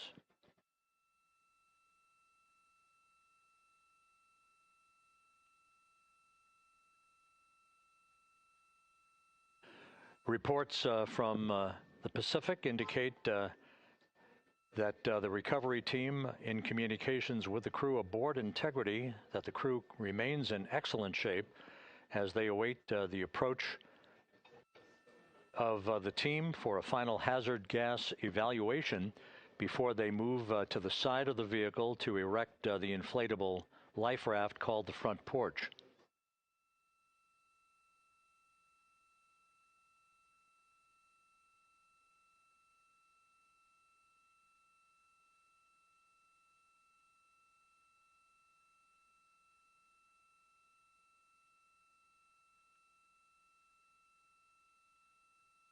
Again, no issues with Integrity. The vehicle is powered down.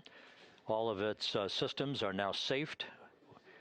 We have handed over mission authority to the Exploration Ground Systems folks in the Pacific, but we will not stand down and have the entry flight control team depart its positions until that inflatable raft, the front porch, is erected, the hatch open, and the crew having exited the vehicle. So that's the next step in the recovery process that will lead to the hoisting of the crew members. For 2 crew members for each helicopter, they'll be hoisted to a pair of Navy helicopters that will then fly a short distance back to the USS John P. Murtha. What you're looking at is one of the fast boats circling the vehicle to make a hazard assessment.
This is Mission Control Houston. Once again, you're watching the initiation of the recovery of the Artemis crew aboard Integrity.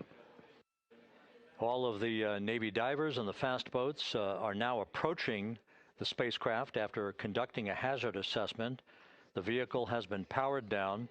Entry Flight Director Rick Henfling now waiting for the life raft, the front porch, to be erected along the side of the vehicle so that the hatch can be opened and the crew members extracted from Integrity, soon to be hoisted one by one into a pair of Navy helicopters for a short flight back to the deck of the USS John P. Murtha.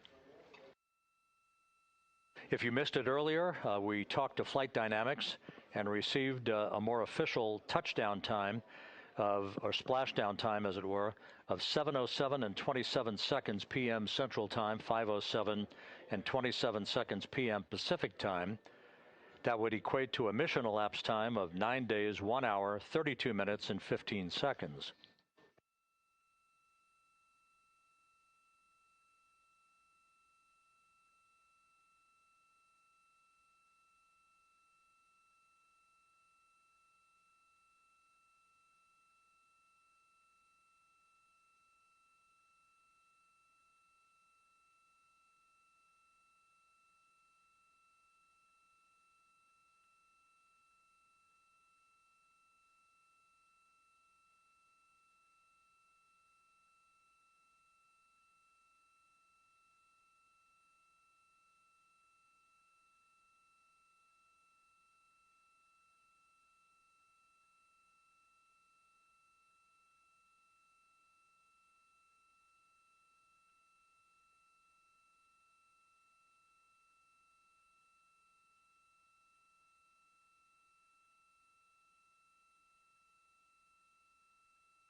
Continuing to get excellent views from the imagery assets out at sea in the Pacific of integrity. We continue to get good reports from the landing and support officer, who's in contact with the recovery team, that the crew is in excellent shape, no issues.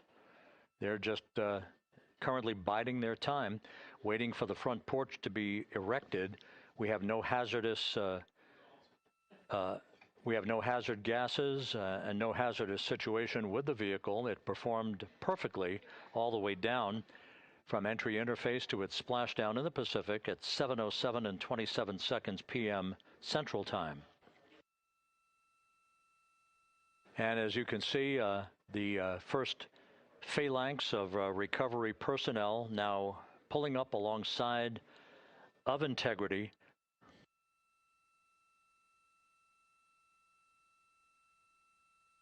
This includes Navy divers, a Navy flight surgeon, and other recovery personnel who have trained for several years for this recovery process.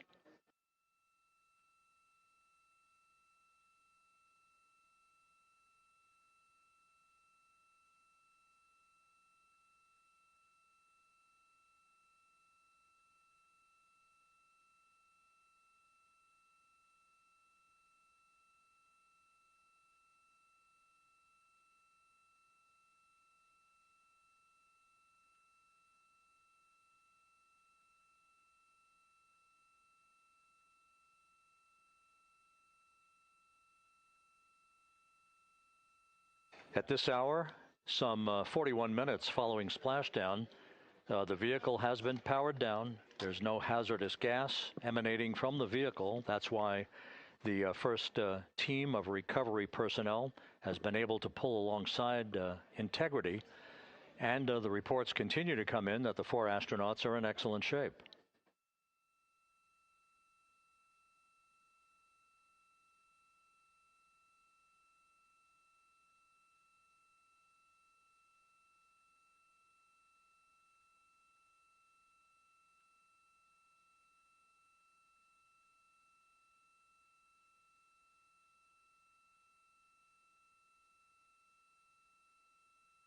Yes.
This is Mission Control Houston, continuing to watch the initiation of the recovery of Integrity's astronauts.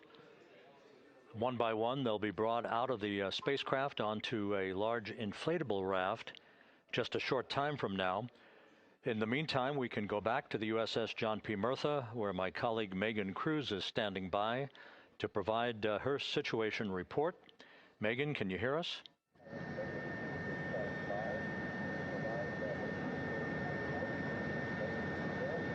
Hey, Rob. Yes, I can hear you. Thank you. Yeah, we're back here on the bow of the recovery ship where there are still plenty of people peering out into the water. We are not very far from the action everyone is seeing on their screen now. The Orion spacecraft, Integrity, in the ocean, surrounded by a number of recovery boats.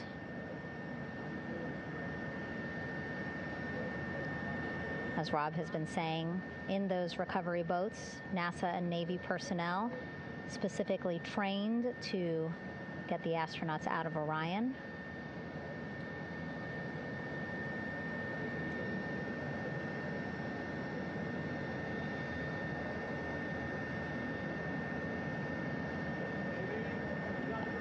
In some of our wide shots, you can probably see that there are 6 boats out in the water. More than 40 people out in the water right now on those boats.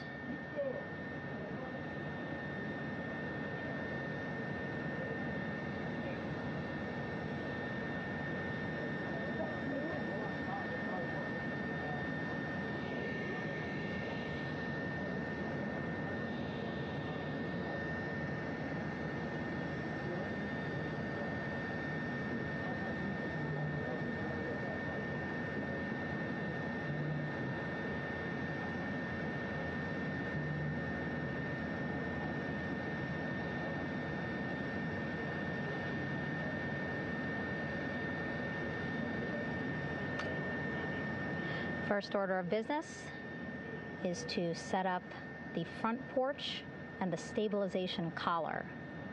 You might also hear it referred to as a stab collar. Basically just to make sure that Orion stays upright, doesn't sway in the water too much, again, to make it easier for recovery forces to get the astronauts out.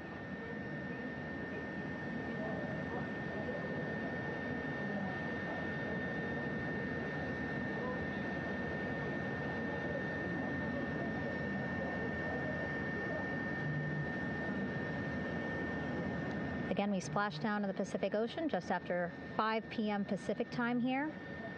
It's a requirement by NASA to be able to get the crew out of Orion within 2 hours of splashdown. So doing great on time so far. Plenty of time. No rush either. I was speaking to NASA flight surgeon Rick Schuring earlier in this broadcast, and he said to me, no rush to get the crew out. Just want to make sure that they're feeling good, and whenever they're ready to take their step out of Orion and onto that large raft, the front porch, folks will be ready.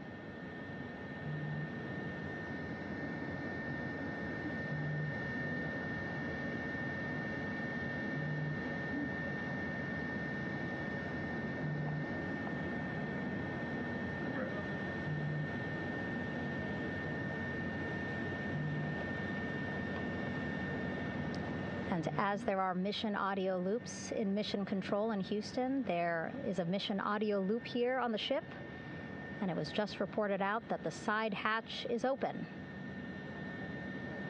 Side hatch of integrity is open. You're getting these beautiful shots from our aerial assets. The ship itself, where I'm on, just 3,000 yards away.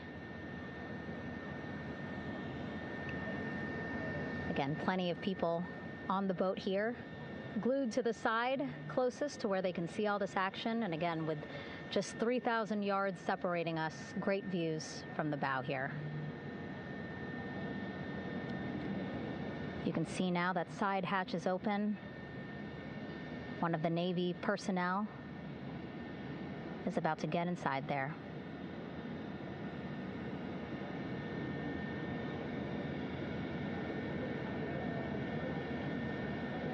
In they go. In total, 4 will go into Orion. So it'll be a little bit of a tight squeeze, but the goal is to have a recovery personnel with each astronaut assessing them.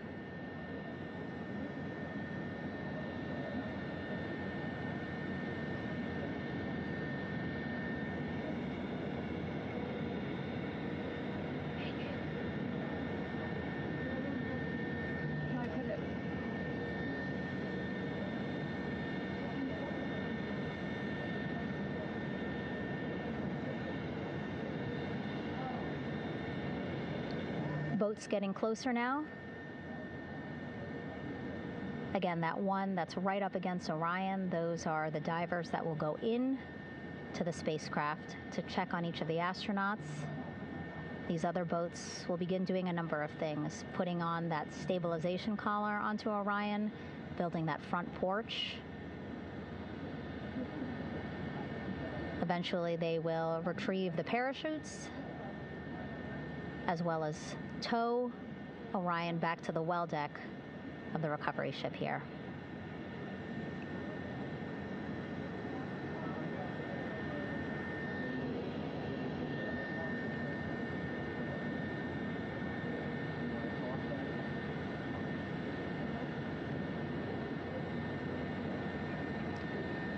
And so as we wait for the Navy and NASA personnel to get their assessment of the crew inside of Orion, why don't we toss it back to Rob for an update? Yeah, thank you, Megan. Here in Mission Control, Flight Director Rick Henfling and the entry team of flight controllers still on duty. The vehicle has been powered down for some time now.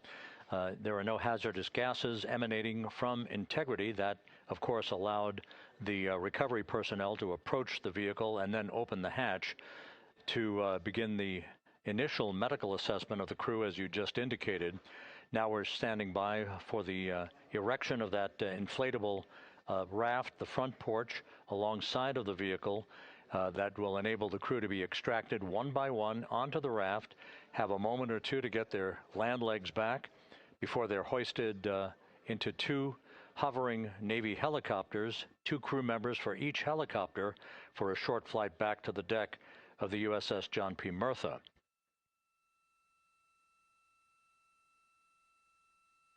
All of Integrity's systems operated flawlessly throughout the course of the approach to the Earth, the entry into the Earth's atmosphere, and all of the key milestones that followed in this high-speed return to Earth for integrity. A mission that spanned more than 694,000 miles from the vehicle's launch from the Kennedy Space Center atop the Space Launch System back on April 1st.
As we mentioned at the top of the broadcast, the last time that the Apollo program saw a splashdown in the Pacific was Apollo 17 back on December 19th, 1972.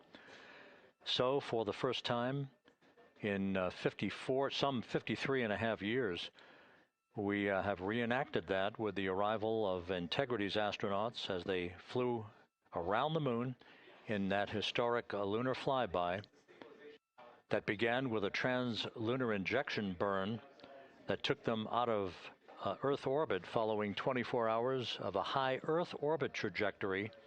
The high Earth orbit trajectory enabled flight controllers here to have a full 24 hours to evaluate the systems on Integrity and the condition of the crew before they would commit to flying to the moon.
With the side hatch of Orion having been opened to set the stage for the erection of the inflatable life raft, known as the front porch, to be erected alongside the spacecraft for the extraction of the crew. Let's play for you an interview that my colleague Megan Cruz conducted on the USS John P. Murtha with Navy diver First Class David McMahon that explains how this process is unfolding. Okay, Davey, so you and some of your team, one last look over of the stabilization collar, correct? Yes, ma'am. Okay, so what is this stabilization collar? This is what's going to stabilize the capsule out there in the ocean. We don't know how good the weather or the waves will be that day, so this will help prevent any unnecessary occurrences from happening, stabilizing the capsule and the astronauts inside. So basically this is a float that will go around Orion. I'm assuming that what they're doing right now, these are the lines that will attach the collar onto Orion? That is correct. And so what are they doing here? So we've got the lower line that will secure the inflation device before we inflate it.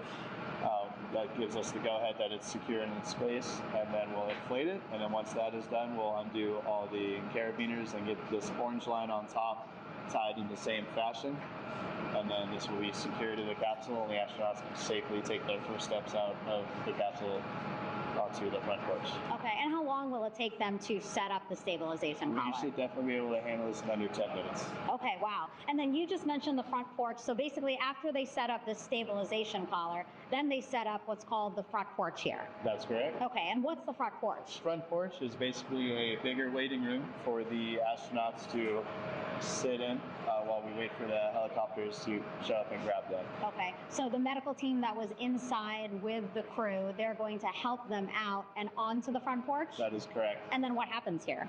We have higher trained medical personnel also on board the front porch that will give them lookovers and just make sure they're okay while we wait for the helicopters to show up. Okay. How does it feel, I mean, your team, you, to be part of a mission that's returning astronauts from the moon in more than 50 years? We all feel extremely honored to be a part of this, as well as a bigger mission for the Navy and joining up with NASA to do great things. Mm-hmm. And do you feel like you and your team are ready? Yes, very ready. Cool. All right, thank you so much. Thank you.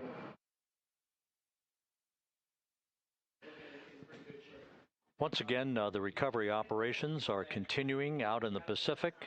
We shortly should see that life raft, the front porch, erected alongside the side hatch of the vehicle.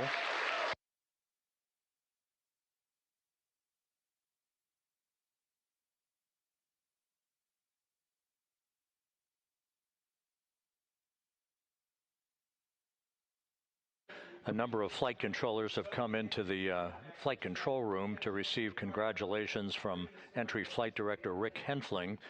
But we're going to stick with our operations out in the Pacific as we await the extraction of the 4 crew members who are reported to be in excellent condition.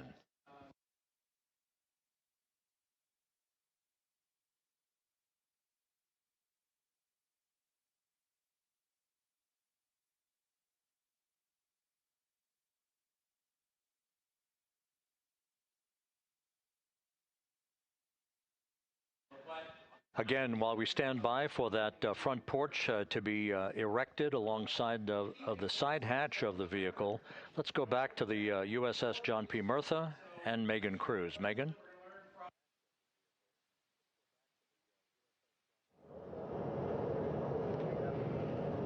Hey, Rob. Pausing now to listen to some internal audio loops. Again, the operations team here on the ship communicating with everyone out on the water. It seems like currents are hindering them a little bit from unfurling and inflating the stabilization collar as well as the front porch.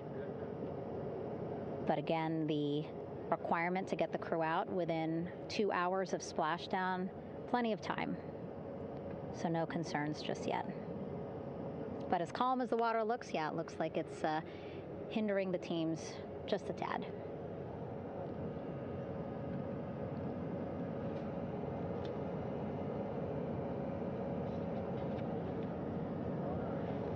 You can see in some of our shots that side hatch still open. Again, inside there are now 8 people inside.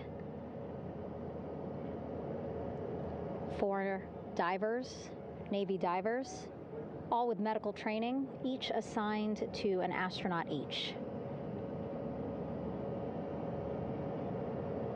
Making sure that they're comfortable, feeling good.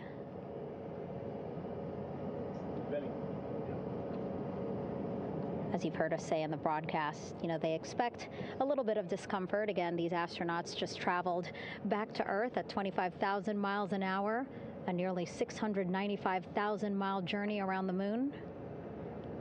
If you think you get car sick.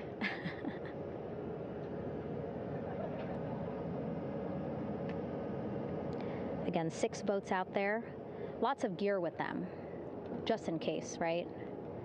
As we said, the crew reported feeling great, but again, all those folks out there in case they weren't, right? NASA is all about making sure we think about every situation that can happen, and so, of course, wanted to be ready in case any of our astronauts needed more medical attention while out there in the water.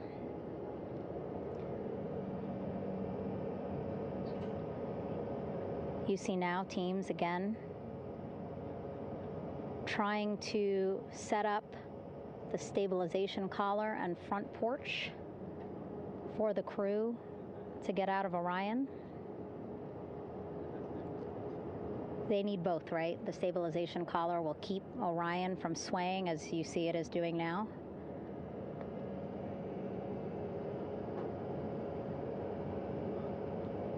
And then they will connect the front porch to the stabilization collar so that the crew can take 2 steps and they will be in the front porch.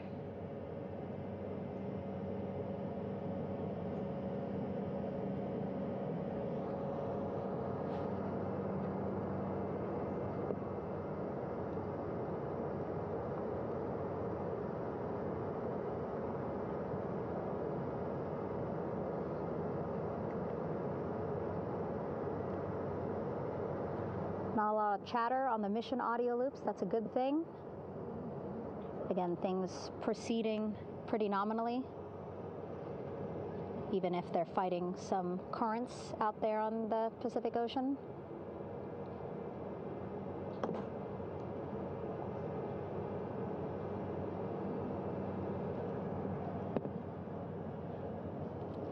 Again, the goal, setting up the stabilization collar and the front porch so that the crew can rest comfortably in the front porch, get placed into harnesses so that 2 helicopters can lift them off the front porch and onto the USS John Murtha here.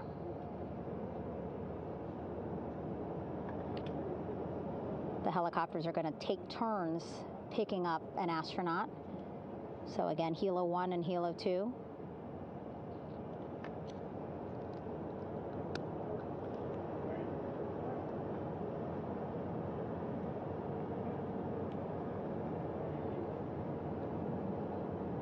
Okay, and the recovery team here on the ship just got a report from the undersea medical officer who is inside the capsule with the crew. He is reporting all 4 members are green. All of our 4 astronauts, Reid, Victor, Christina, Jeremy, green, meaning they are feeling great, not the complexion of their skin. They are feeling great, happy to be home, and ready to be extracted as soon as possible.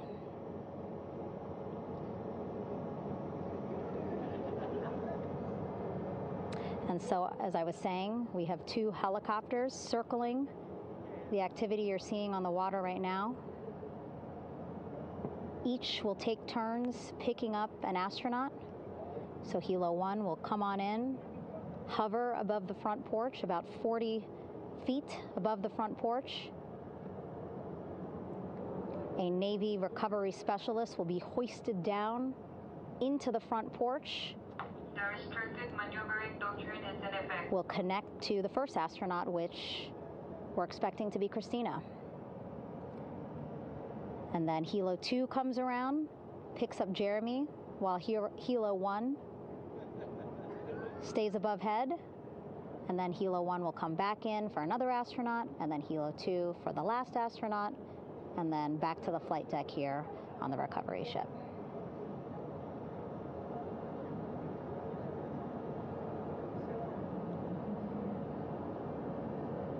I was talking to Assistant Artemis Recovery Director Paul Sierpinski. He said helos are a much quicker, safer way to get on board. They did actually consider boats, but then if you think about it, longer time, the crew would have to move through more of the ship. This way the helos will give a more direct, quicker route to the medical bay for our 4 astronauts.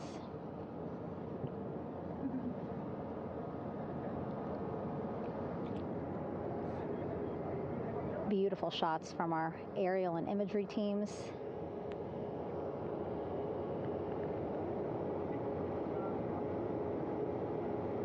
Clouds have dissipated for a clear view from the bow of the recovery ship here.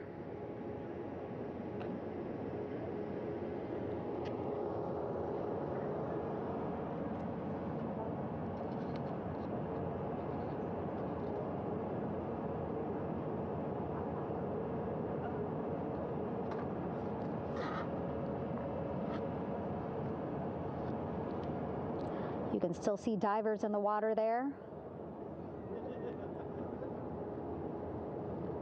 Encircling Orion, that is that stabilization collar we've been telling you about.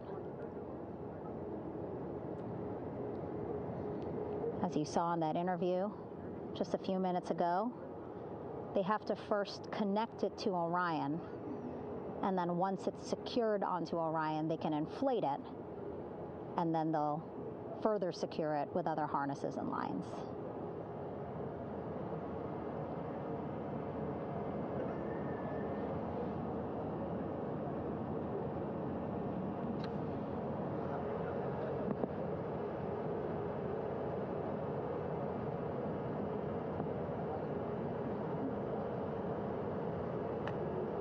About an hour and 10 minutes since splashdown in the Pacific Ocean here.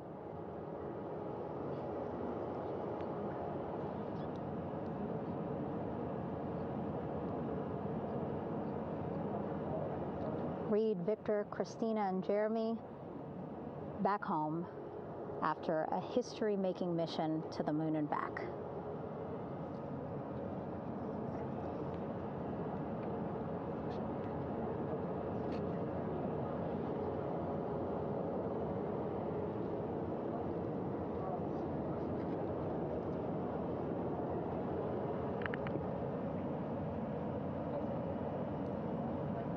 If you missed what we said just a couple of minutes ago, the undersea medical officer inside with the crew in Orion reporting all 4 crew members feeling great.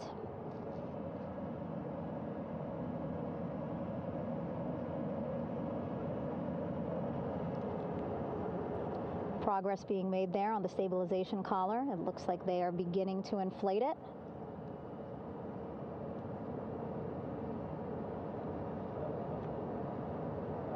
And it looks like they're starting to unfold the front porch in order to get that into the water here shortly and inflate that as well.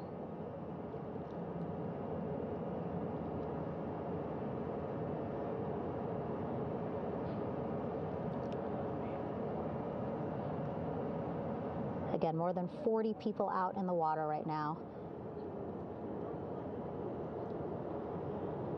And those Navy and NASA personnel have been in the water for now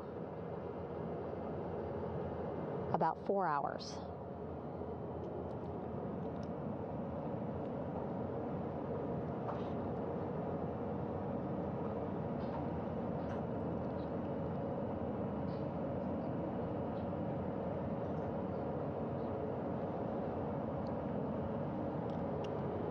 The reason why they had to get out so early is just to stage everything. And actually here on the ship, when there are flight operations happening, you can't have anything else, right? Just because the flight deck can be a dangerous place, so they just want to focus on planes coming and going from the ship, so that's why they wanted to get the boats in the water to make sure that they have all the time they needed for the flight ops. And then the same crew here out in the water, they will stay out in the water for a number of hours after we recover the crew and get them back on the ship, because then they have to recover Orion.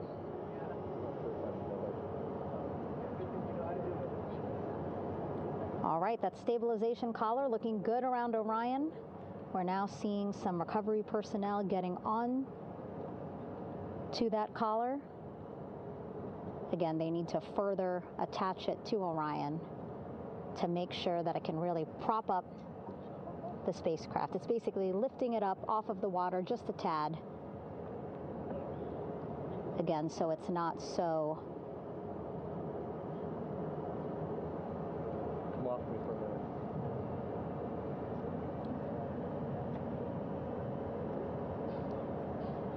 so it doesn't sway so much in the water there.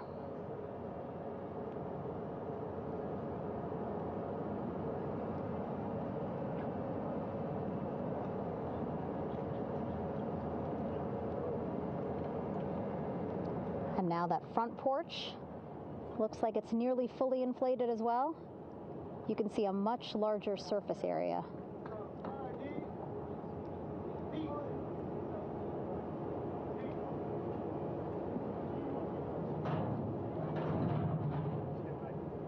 And so once the crew get out of Orion, they can stretch their legs a little bit on this front porch, get some fresh air.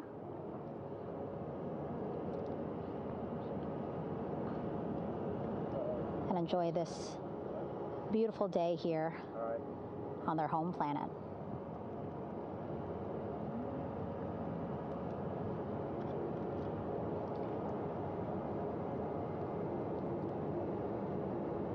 It appears teams now are about to connect the front porch to the stabilization collar.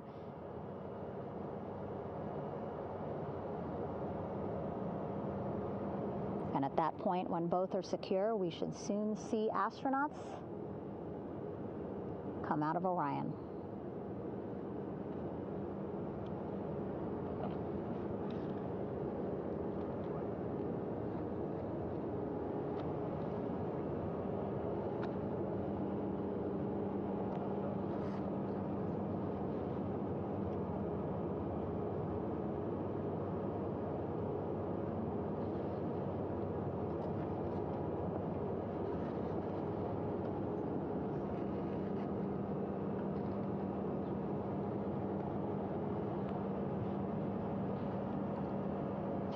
All these views you see also being fed to the Landing Force Operations Center here on the ship. Of course, it is very important for our recovery teams leading the mission to have all the views that you're seeing as well. Again, listening to their communication loop here on the ship. Very quiet, which is a good thing. It means things are going pretty nominally, meaning as expected.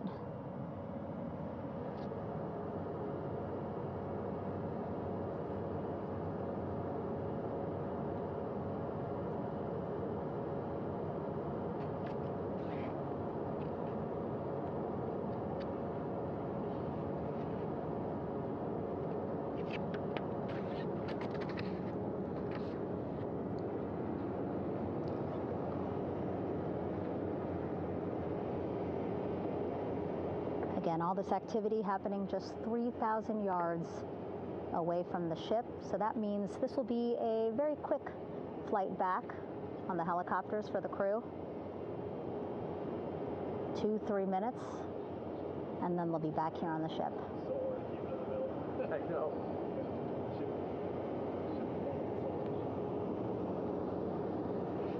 Okay, Saw a thumbs up from one of the personnel on the front porch. It looks like they are now getting ready to deploy what they call the Air Rescue Vest, ARV. And so this is the harness that each crew member will get into in order to be hoisted into the helicopters. Again, those helicopters hovering just about 40 feet above the front porch when they're ready to pick up each crew member.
This is Mission Control Houston. Behind me, a fairly raucous scene as hundreds of flight controllers have poured into the flight control room here. This is reminiscent of the scene after the final shuttle mission of STS-135, although that was the end of a program. This is only the beginning of a program with the textbook splashdown of Integrity and its 4 astronauts. We're standing by for the crew to be extracted from the spacecraft. Entry Flight Director Rick Henfling invited all of these flight controllers who have contributed to this mission to enter the flight control room to have an opportunity to receive well wishes and to share the mutual glow that exists in the wake of a textbook mission for Integrity. On the front screen here in Mission Control, a sign that says "Welcome home, Integrity," taking humanity back to the moon, going further, and returning safely to Earth. So all of that jubilation, part of the post-splashdown activities, even as we await the crew being extracted from the vehicle to be hoisted onto Navy helicopters for the trip back to the USS John P. Murtha.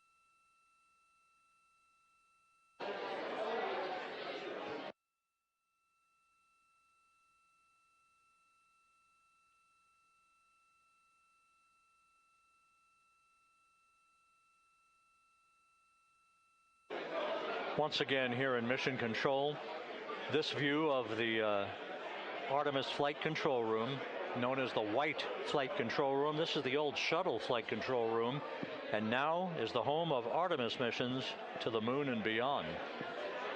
Once again, quite a few flight controllers were invited in by Entry Flight Director Rick Henfling to share in the jubilation following the successful splashdown of Integrity. That splashdown occurring an hour and 22 minutes ago, as we stand by for the completion of the extraction of the crew, and ultimately they're hoisting onto Navy helicopters for a short flight back to the USS John P. Murtha. Splashdown occurred at 7:07 and 27 seconds p.m. Central Time. I had an opportunity to talk to the head of flight dynamics, Jeff Birch, a moment or two ago. He said the trajectory of Integrity coming through the Earth's atmosphere was so precise, they've never seen anything line up on a ground track like today's entry by Integrity for its splashdown southwest of San Diego.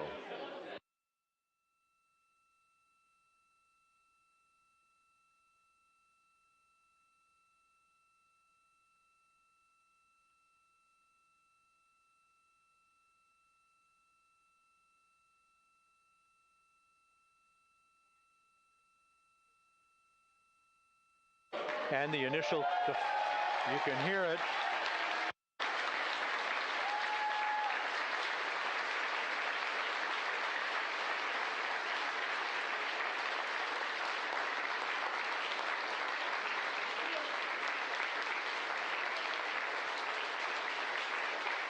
Jubilation here in the flight control room. The first crew member is out of Integrity.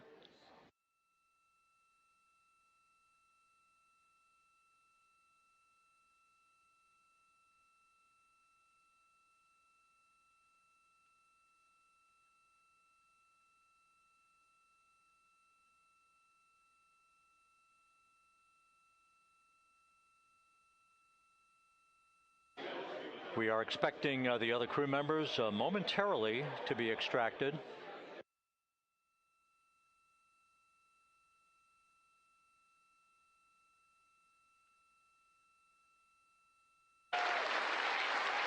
We now have 2 crew members out.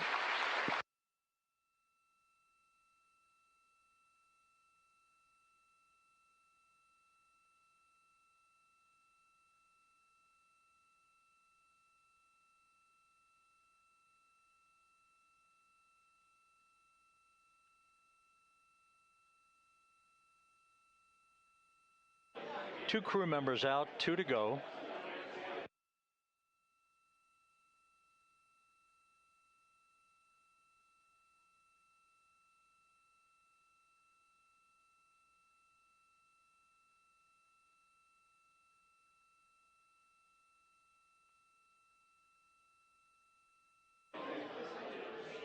We're about 1 hour from sunset out in the Pacific. Everything continues to go well. Integrity's systems function perfectly during its entry back to Earth.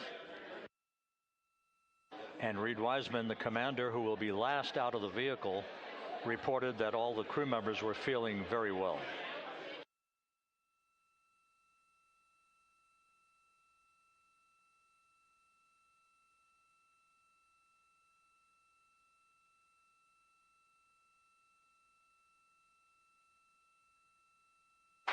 Crew member number 3 now out.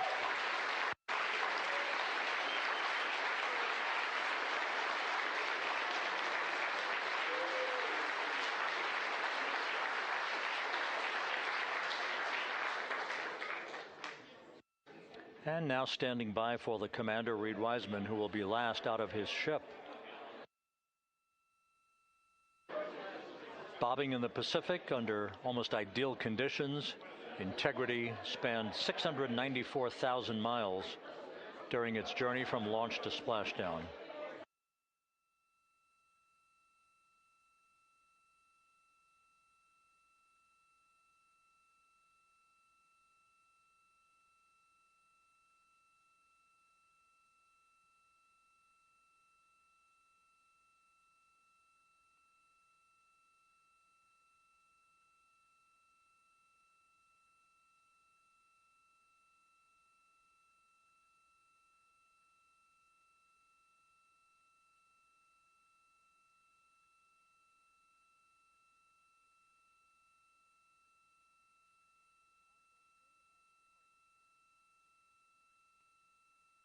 And we now have Reid Wiseman out of the vehicle, all 4 crew members now out of Integrity.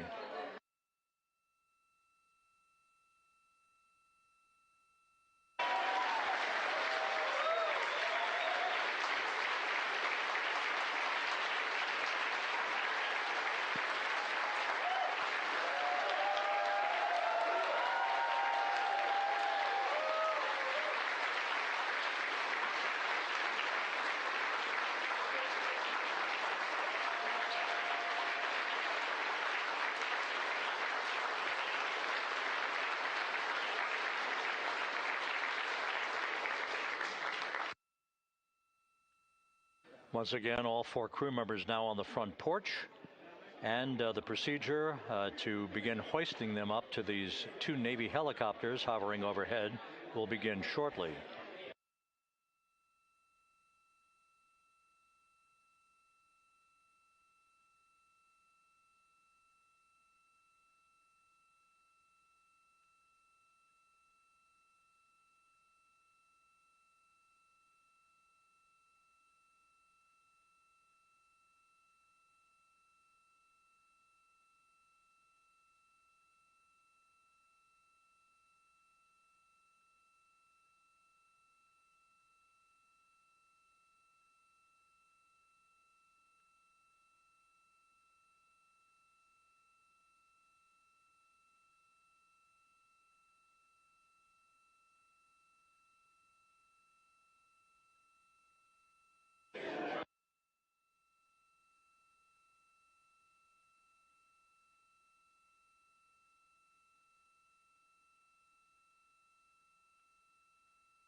This is Mission Control Houston. The mission is over, but the melody lingers on as jubilation continues here in the flight control room.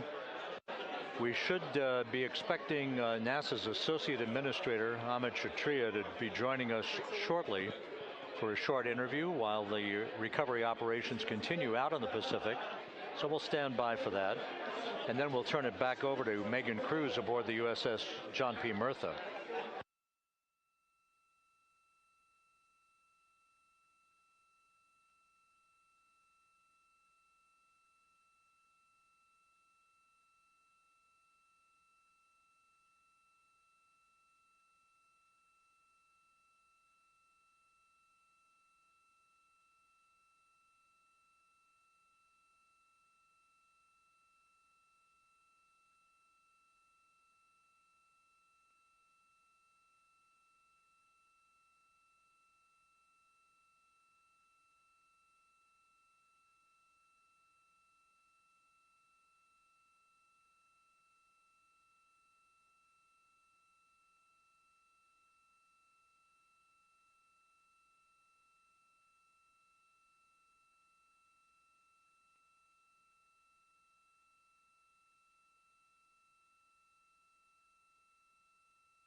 This is Mission Control Houston here in the Artemis Flight Control Room.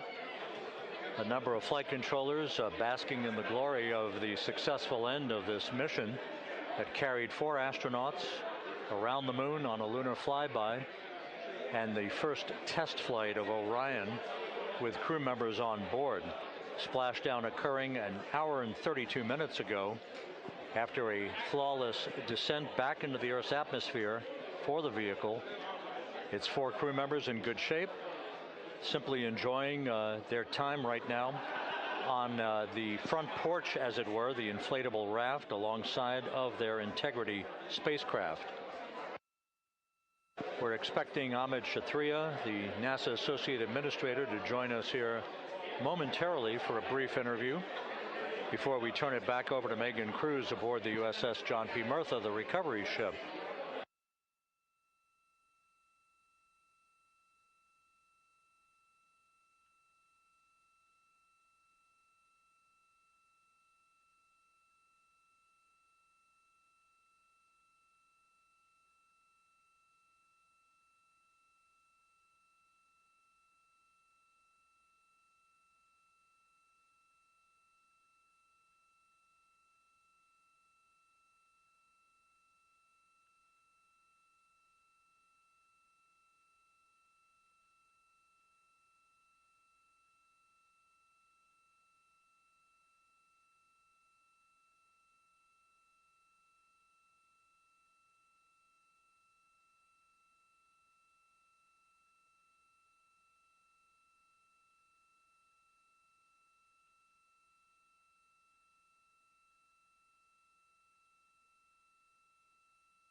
This is Mission Control Houston.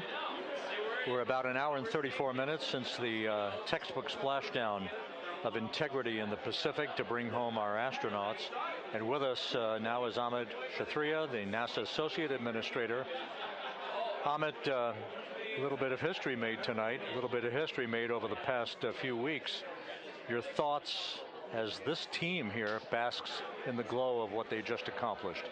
Yeah, Rob, we're here in the control center, and it's kind of overrun with jubilant folks in the Mission Control Houston, as well as engineering, and folks that just want to be here, part of it, as we watch our crew get extracted from the vehicle. And, you know, my thought is always about these teams, the team that's in the water right now, pulling the crew out, the team here in Houston that worked so hard over the last 10 days, no sleep to get this done.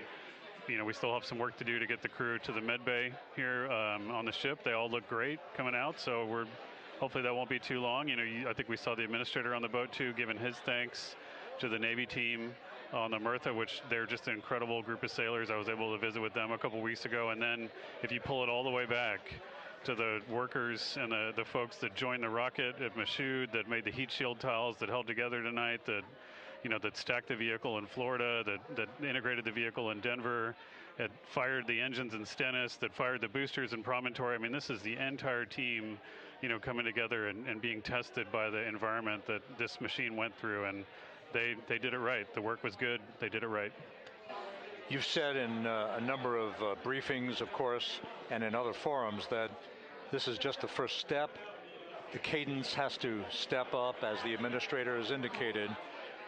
Now, it's a little early for the full report card on how integrity did, but did this mission ultimately, from your eyes view, exceed expectations? It absolutely did. I mean, I was waiting to talk about this until we're in the water, and I think we still have, again, work to do to bring it in and really kind of go through it bolt by bolt and see what we learned. But I mean, so far, given what we learned during the mission and given how we performed on ascent, on entry, I always think about energy in terms of the states that you worry about the most, and every time we put these machines through these incredibly energetic states that came through. So I'm fairly confident that we made a big step tonight to get us on the path towards the surface. I think the path to the surface is open now. We do have to do all the work, and we'll make sure we talk about that as cleanly as we can. We learned a few things during the mission, but I have to tell you, this was an incredible test of an incredible machine. From an American psyche standpoint, the Empire State Building was lit up red, white, and blue tonight. Our coverage was seen on baseball stadiums around the major leagues. How captivating was this experience for the American people, for the world, in fact, as we returned to the moon? I have not been able to watch a lot of the coverage as we've progressed through the mission. I will tell you, just from my witness in Florida before launch, and then seeing the people's faces here, and then reading where I can about how things are going. I think this has been a gift to the world from NASA. NASA has given the world a gift, proving to folks all over the place, especially young people, and that to me is what this is really about. Young people, when they see what we can do when we work together, when we have teams that collaborate, that it doesn't matter how hard the problems are, we can solve them. I'm hopeful that Artemis II, as folks witness what we were able to do with this incredible crew, this incredible team that we've birthed into the world, scientists and engineers and artists that have been inspired by this. And even if they don't come work in the program, which separately they should come work in the program, because Lord knows we need the help, but even if they don't want to come work in the program, hopefully they grow up to recognize they can do amazing things when they work together and contribute to society and be good citizens and really change the way, the challenges that are coming in the world are overcomable if we work together like this. And one final question. Flying to the moon, we did it. We've done it again this past week and a half or so. But the engineering that went behind the design of this mission and the precision, the pinpoint precision of this vehicle entering that entry corridor, it's almost mind-boggling. Yeah, it is incredible when you think about the energies involved and the uncertainties involved. That when we inserted the vehicle into orbit, it was 99.2% down the middle. When we dropped the vehicle right on top of the fleet here, our guys knew exactly where to go, but the guidance was perfect. You know, it's interesting. I've got this question a lot over the last few weeks about, you know, we did this before 53 years ago, and you know that. I mean, it is a reasonable thing to contemplate, like what's gone on since then. And what I'd tell you is, you know, when we did Apollo, which again, the more we learn about what they did, the more magical it seems what they were able to accomplish given the technology and the learnings that they had. But when we did Apollo, the architects of Apollo, you know, Gilbert, Seaman, von Braun, Mueller, what they really wanted to do, you know, as they were contemplating what it meant to expand our range of action to the lunar surface, what they wanted to do was learn how to live and work in space for a long time. They wanted to do that first before they were confident they could expand their range of action to the moon. Now, of course, the politics of the time and the mission at the time was different, and so they had to go straight to the moon and bring people home. And then after that, the program kind of lost its momentum. But you know, after that, NASA kept moving along those paths, right? So we recognized during Apollo that reusability was going to be important. We spent a lot of money on those machines, and you know, we spent a lot of money on these machines here. Even though, but we recognized that reusability was important, which is why we built a winged space plane called the Space Shuttle, and then we used that reusable machine to build a space station. And we learned for 25 years how to live and work in space, and have been able to develop technologies that can enable exploration. So really, what I think is now, 53 years later, we're at the point where the architects of Apollo would have been pleased that we're now ready to actually go back to the moon and go back to stay, because we've learned all the things we needed to learn. There's a lot of people pleased here tonight, and we really thank you for joining us. Amit Kshatriya, NASA's Associate Administrator, as we begin to hoist the crew onto the helicopters to head back to the recovery ship. Thank you very much. Thank you, congratulations, Amit.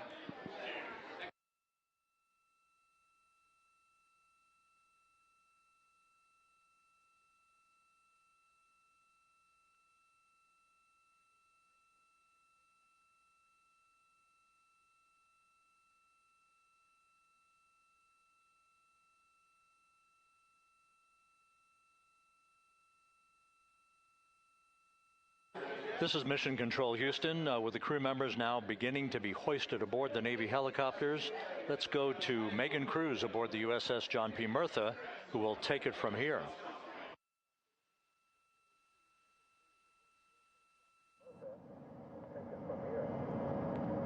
Hey, Rob. Yeah, back on the bow of the ship here, we are seeing the helicopters circling Orion. The first one there, having just completed picking up the first astronaut. Helo 2 now, hovering just 40 feet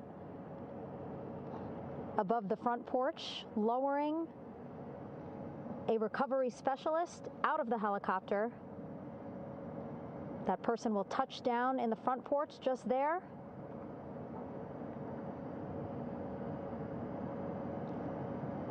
The crew members already outfitted with a harness that will allow them to quickly attach to the hoisting device.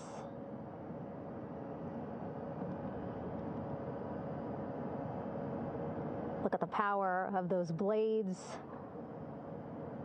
throwing water out at the center there, the front porch, with now 3 astronauts and the recovery specialists. Again, crews already outfitted with a harness vest. And here we go. Second astronaut now off the front porch, getting hoisted into the second helicopter.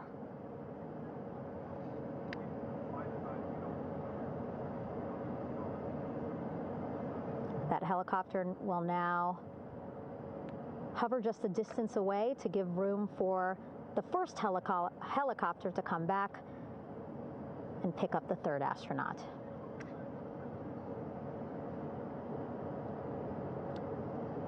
As we wait for that helicopter to come back, make its way back around, just want to mention that the President of the United States called our NASA administrator today while he was on the ship, just minutes after we interviewed him live on our coverage, and congratulated him and NASA on this history-making moment tonight.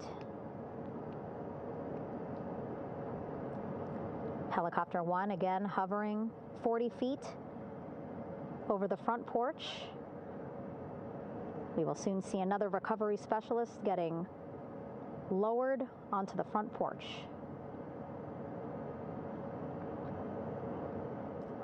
Wow, imagine sitting on that front porch, the wind, the water.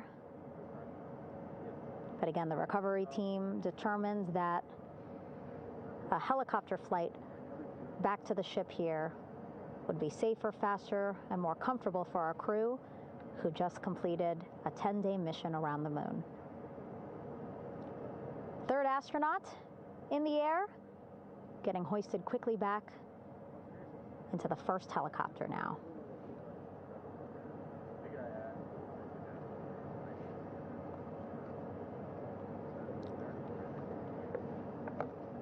That first helicopter now on its way back to the ship here. We will soon see it land in just a few minutes.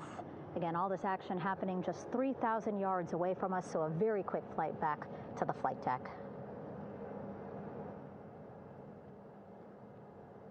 And now the only person left on the front porch, Commander Reid Wiseman.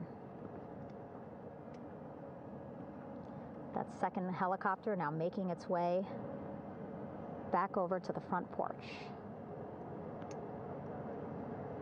Here it comes.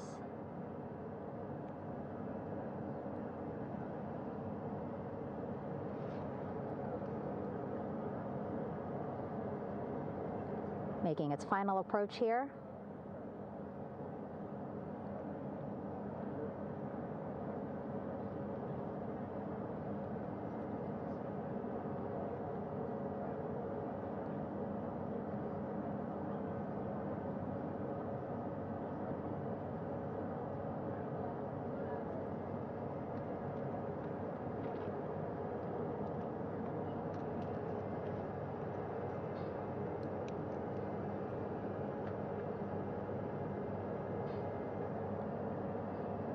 The last astronaut, Commander Reid Wiseman,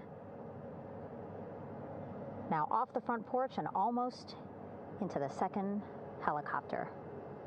Both now on their way back to the ship where we are, the USS John P. Murtha, just west of San Diego in the Pacific Ocean.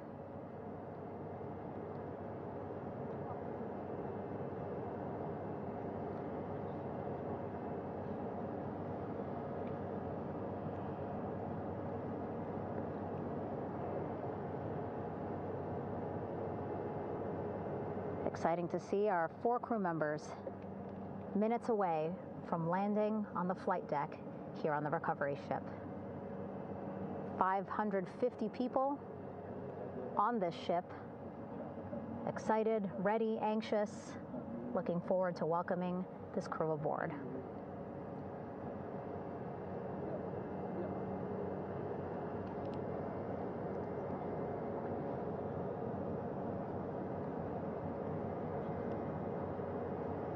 Watching them now with our own eyes.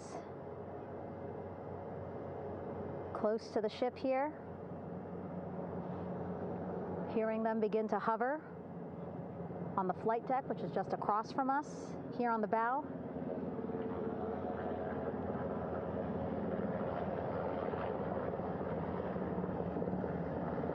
The first helicopter coming in.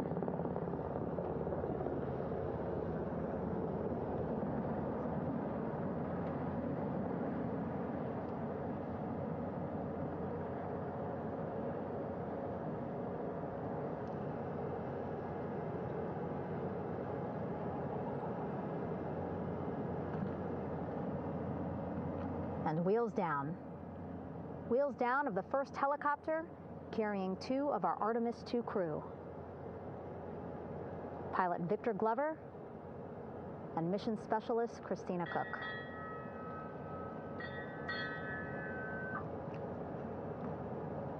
Helo 1 on deck reported on the recovery loop. Again, the mission audio loops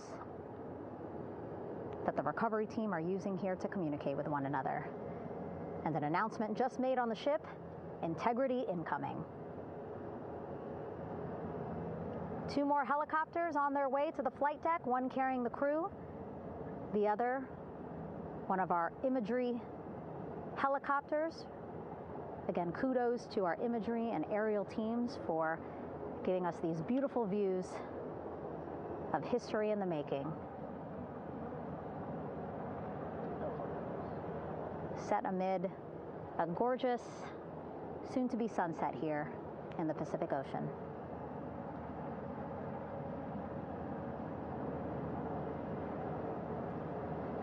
Second helicopter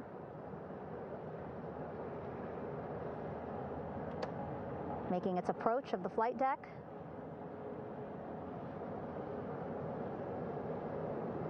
Plenty of people here on the bow with their cell phones out, filming this moment.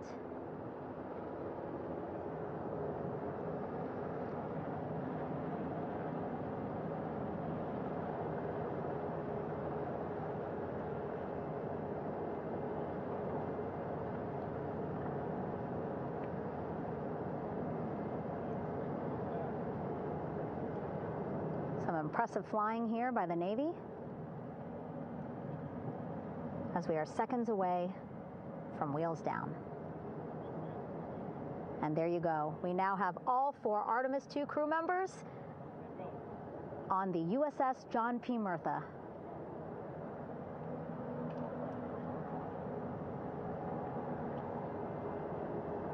I'm sure they're happy to be out of the water and on this recovery ship with, again, 550 people on board, ready to welcome them home. But first, as we've been saying throughout the broadcast, just making sure the crew feel good. We reported that they were feeling good when they were in Orion, but those were just initial, quick, verbal assessments of how they're feeling. Their destination tonight, the medical bay here on the ship, right after we power down the helicopters here.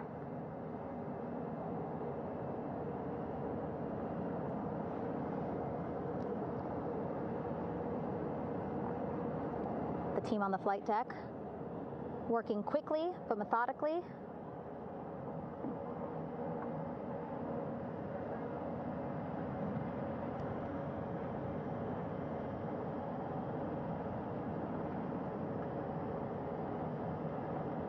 Waiting for just one more helicopter to touch down.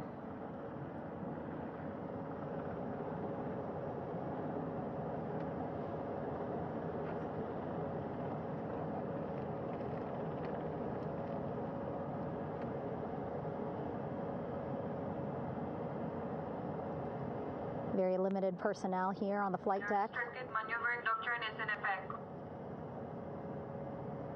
As that third helicopter touches down.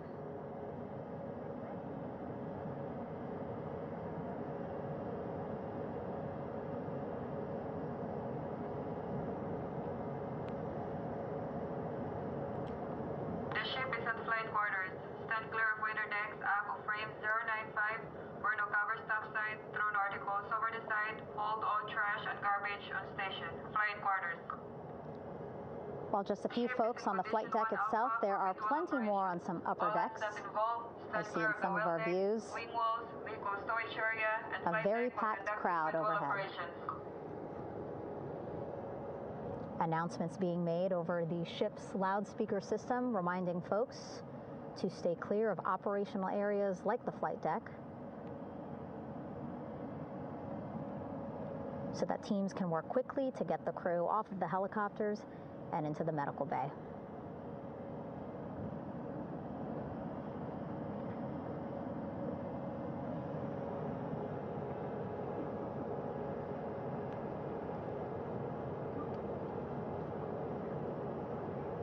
Splashdown today, 5:06 p.m. Pacific time. We are within 2 hours of that splashdown time, and already we have all 4 crew members on the flight deck of the USS John P. Murtha.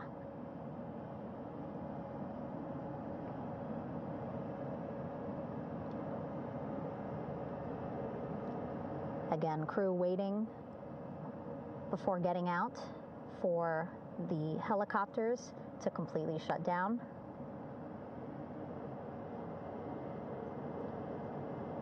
Safety, of course, very important to NASA and the U.S. military.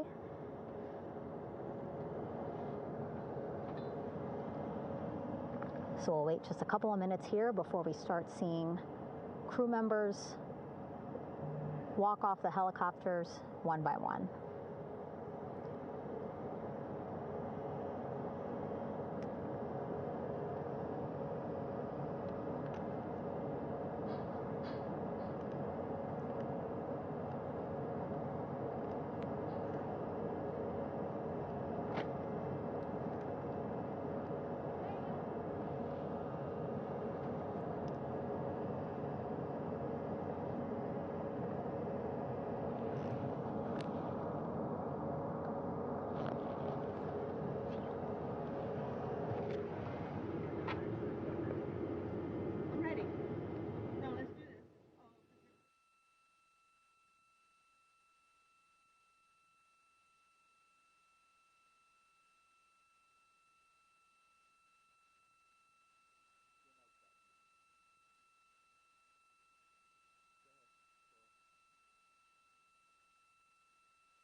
All right, and now here we see pilot Victor Glover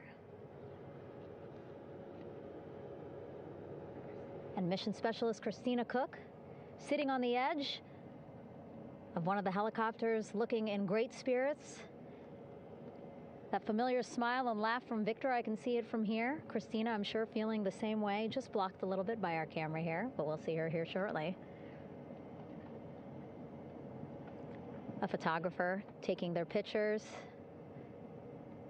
Victor saluting folks on the flight deck. They look like they're in great spirits. Happy to be home, I'm sure.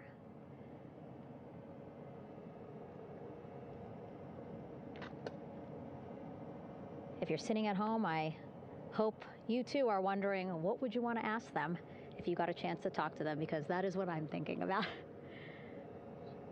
Getting the opportunity to talk to or ask questions of these 4 astronauts who just made history as the first crew to return to the moon since 1972.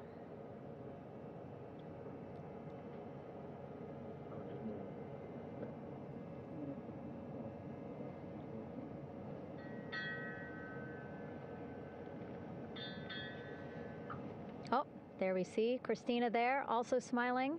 Finally peering out, waving at the cameras. Hello to you too, Christina, yes. Welcome back. Welcome, welcome home. A loudspeaker announcement on the ship saying, "Welcome home, Integrity."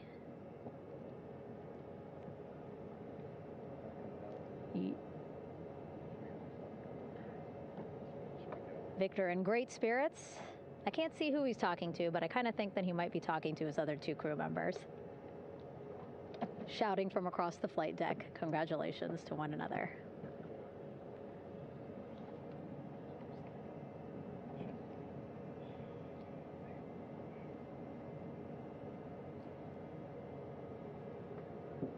And so now we see some Navy personnel walking up to the helicopter. This is again the first helicopter carrying pilot Victor Glover and mission specialist Christina Koch. Both have taken off their helmets now.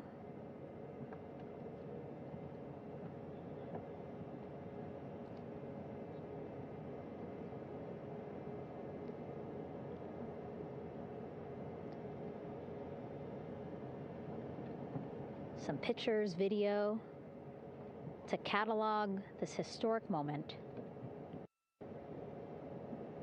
A beautiful sunset just behind them here in the Pacific Ocean. Golden hour. These pictures will be beautiful.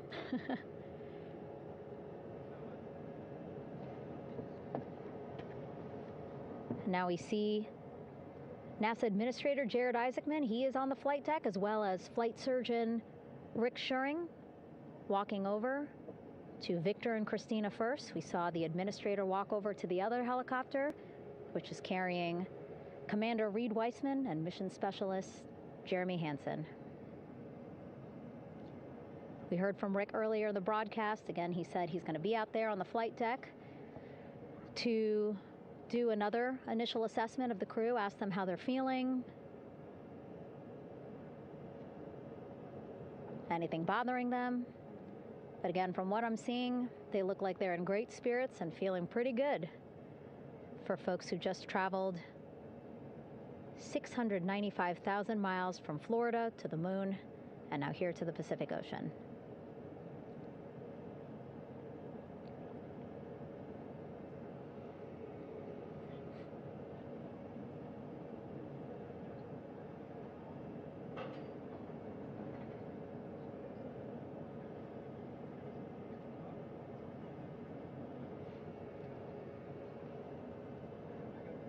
We're now seeing NASA Administrator Jared Isaacman walking across the flight deck. He had been talking to Reid and Jeremy, now approaching Victor and Christina.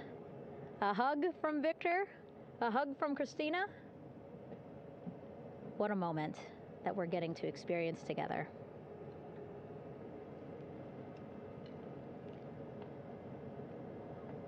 I'm sure congratulatory words. You know, we got to speak to the administrator live on this broadcast as well, and he said the kid in him right now, giddy, absolutely giddy at what we were able to accomplish today. Returning them home safely and in good spirits after a 10-day mission around the moon. And here we go. We're seeing Jeremy walking, waving across the flight deck, now on his way to the medical bay.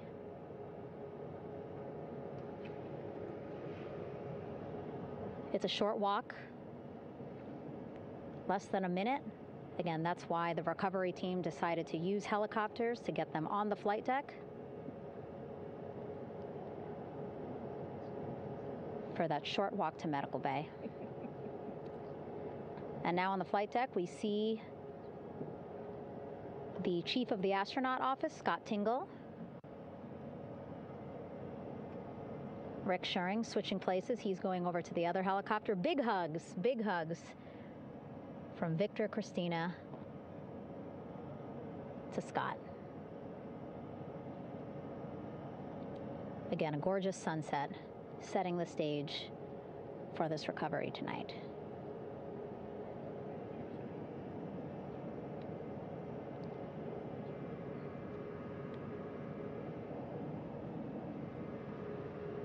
All right, and now here we are, Christina,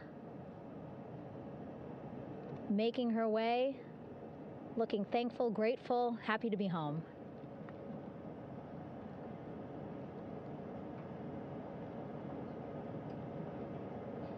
You can see she's looking up. Again, lots of people, just a few levels up off the flight deck, welcoming her home.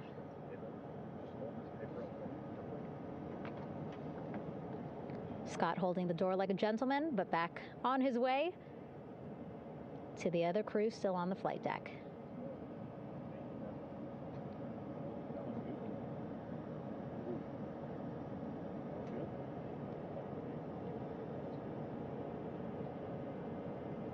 So still on the flight deck, Victor Glover and Reid Wiseman.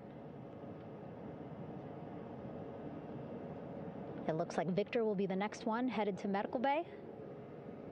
More hugs, more hugs. He's a hugger.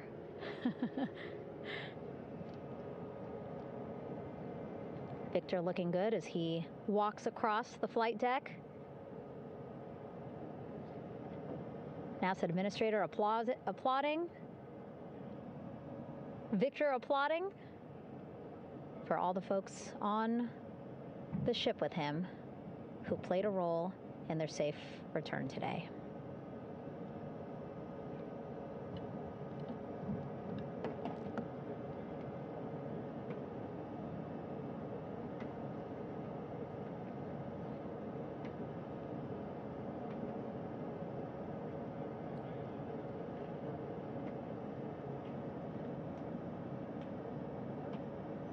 Finally, just one Artemis II crew member left on the flight deck, Commander Reid Wiseman.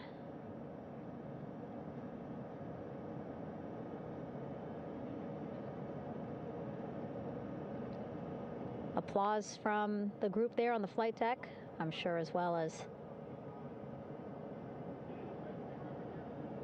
on the level just above them, packed with people. Reid looking good as he takes his steps towards the medical bay.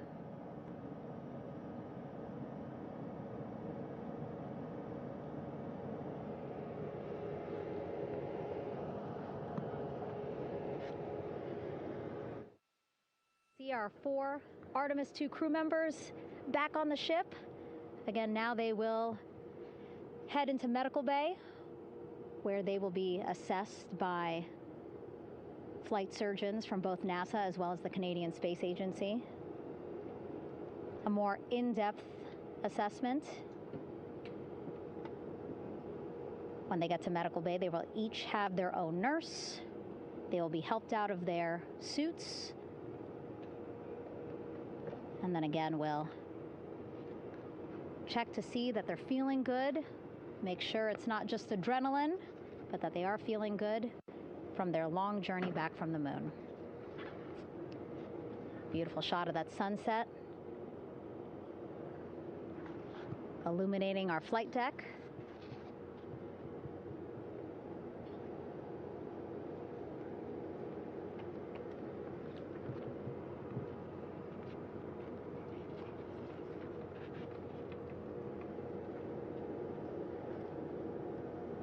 All right, and now with our astronauts safely on board, I want to welcome on Artemis Recovery Director Lily Villarreal. Lily, I don't know how you must be feeling right now. Ecstatic, relieved? So ecstatic, relieved. Of course, we still have to bring the capsule into the well deck of the ship, but this is a major milestone to have the crew here on the ship and in medbay. You know, our team has been preparing and working really hard, and I'm just so proud of them all. Everything went very well, just as planned. Our teammates in Houston, the flight control team was just amazing. We were able to have great conversations and communications about everything. And I don't know what else to say. I'm just so ecstatic.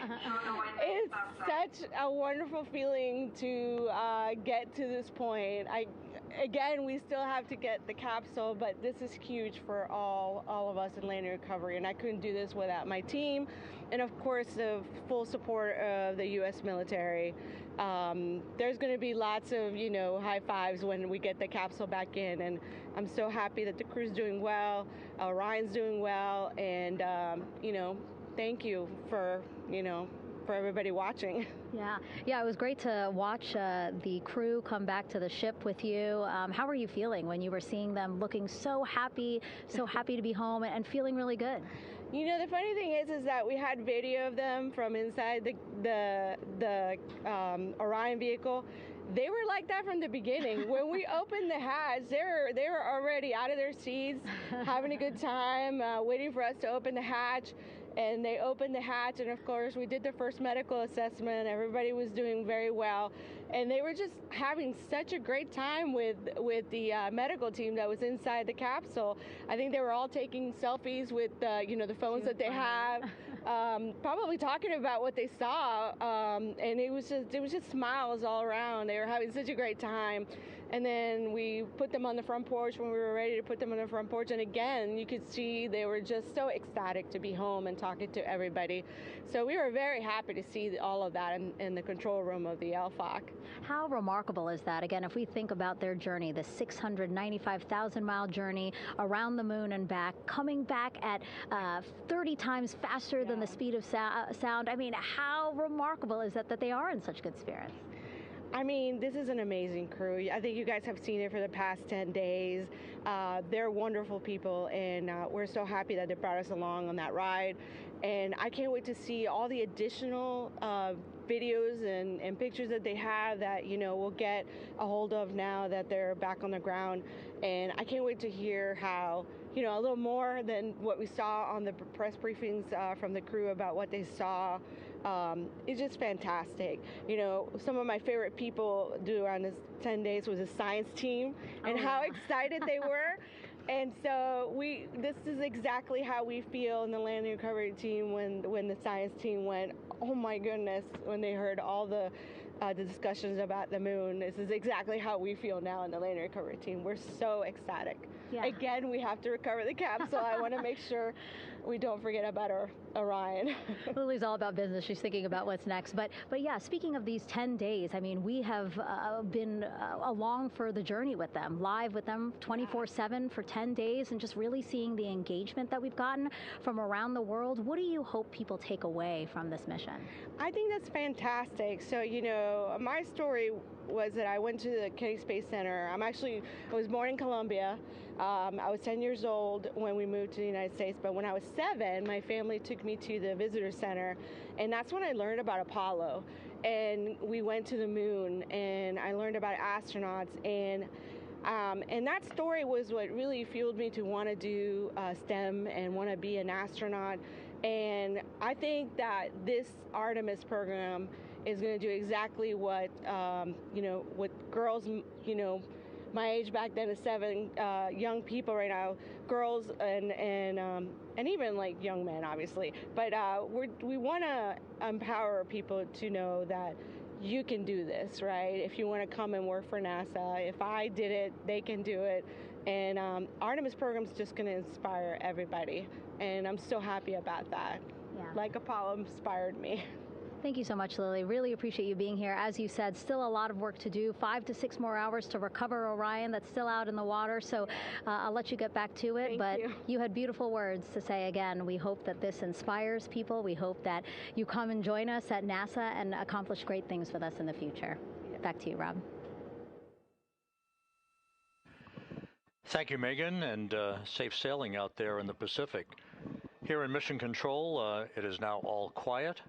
The team of flight controllers and all their support personnel have left the room to enjoy the aftermath of a textbook touchdown by Integrity that splashed down in the Pacific right on target to complete this historic flyby of the moon, the Artemis II mission.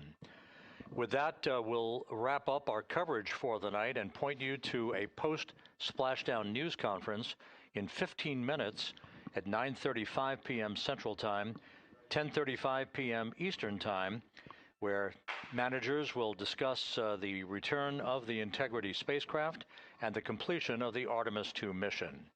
With that, we'll wrap up our coverage for this evening and historic mission in the history books. This is Mission Control Houston.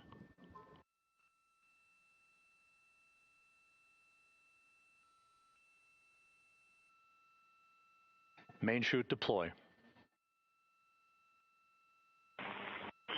And we have 3 good main chutes. Houston Integrity, splashdown, sending post-landing command now. Splashdown confirmed. Copy splashdown, waiting on VLDR.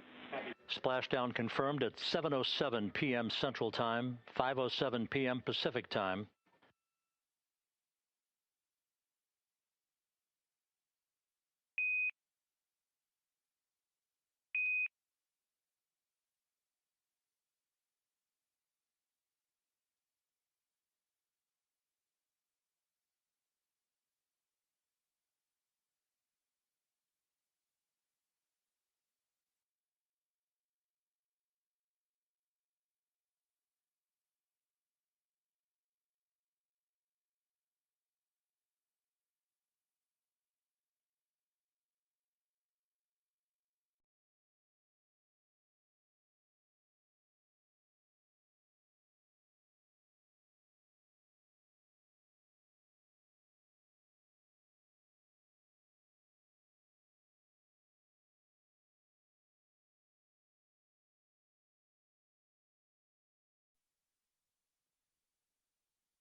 Artemis II mission is a test mission of the Orion space capsule. Artemis II will be the first time we put humans on this rocket. We're going back to the moon because it's the next step in our journey to Mars. We were always going to the moon. Pushing ourselves to explore is just core to who we are. That's a part of being a human. And liftoff. We shall return. Continuing to test out every bit of Orion. Coming back to Earth, 7 miles a second. When humanity sets big goals, we can bring together genius from around the world. You have the best people on planet Earth putting this vehicle together. That's what's up. To innovate for the benefit of humanity and to inspire the world through discovery. And here we go.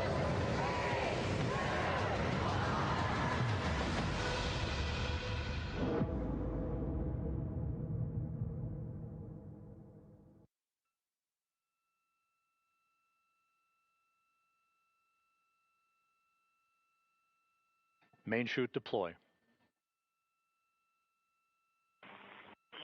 And we have 3 good main chutes. Houston Integrity, splashdown, sending post-landing command now. Splashdown confirmed. Copy splashdown, waiting on VLDR. Splashdown confirmed at 7:07 p.m. Central Time, 5:07 p.m. Pacific Time.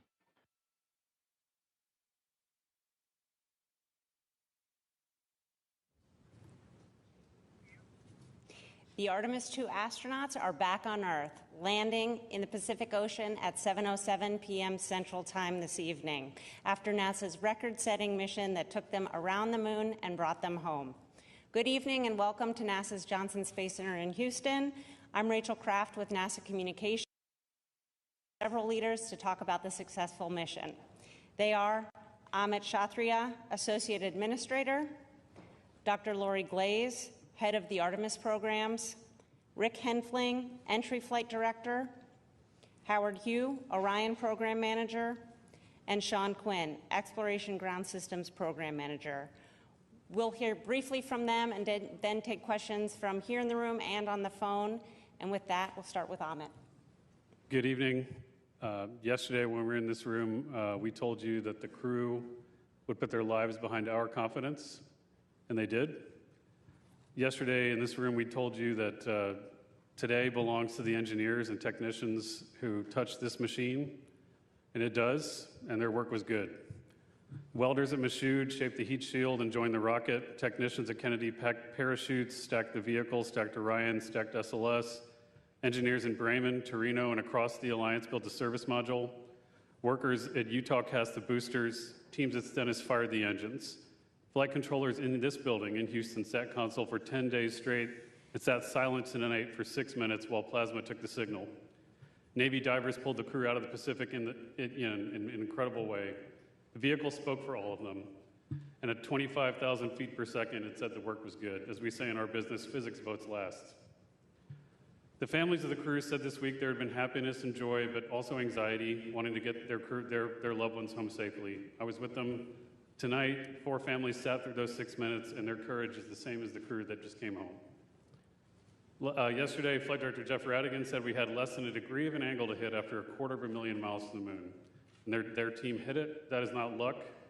That is 1,000 people doing their jobs. You all heard the crew's words during the mission. They were incredibly inspirational. They carried the torch from Apollo through station and around the far side of the moon.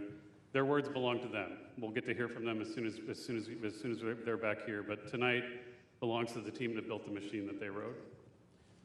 We talk a lot about what gets in our way. The impediment to action is where we find the way to get to action. What stands in the way becomes the way.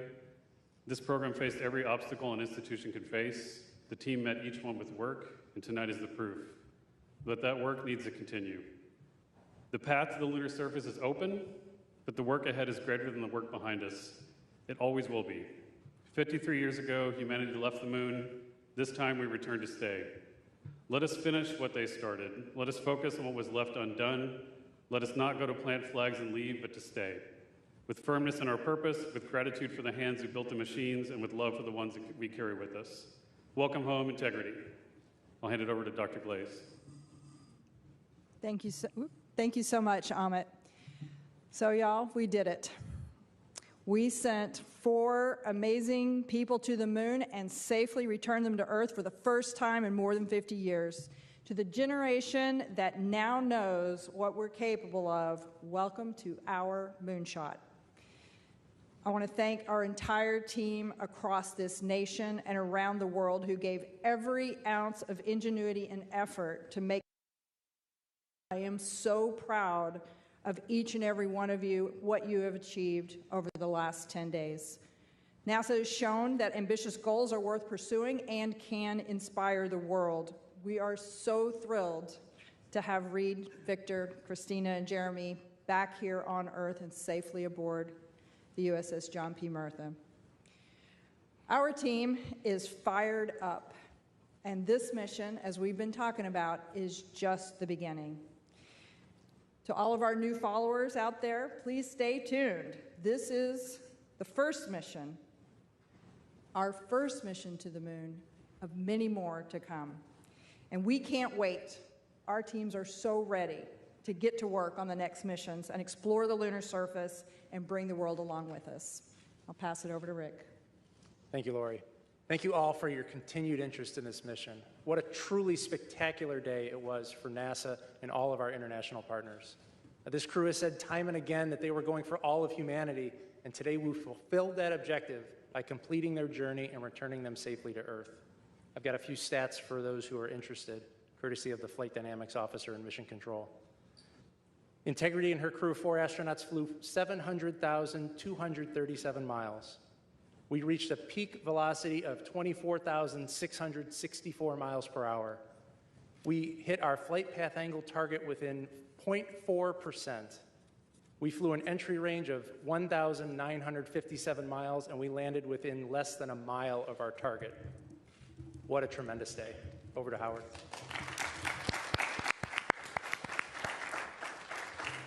Thank you, Rick, and thank you to the flight control team. What an outstanding job. Wow, what a fantastic day. I mean, we've dreamed as a team of reaching this day, and appreciate Amit's comments. I mean, so many people have worked very hard, tirelessly to get this day.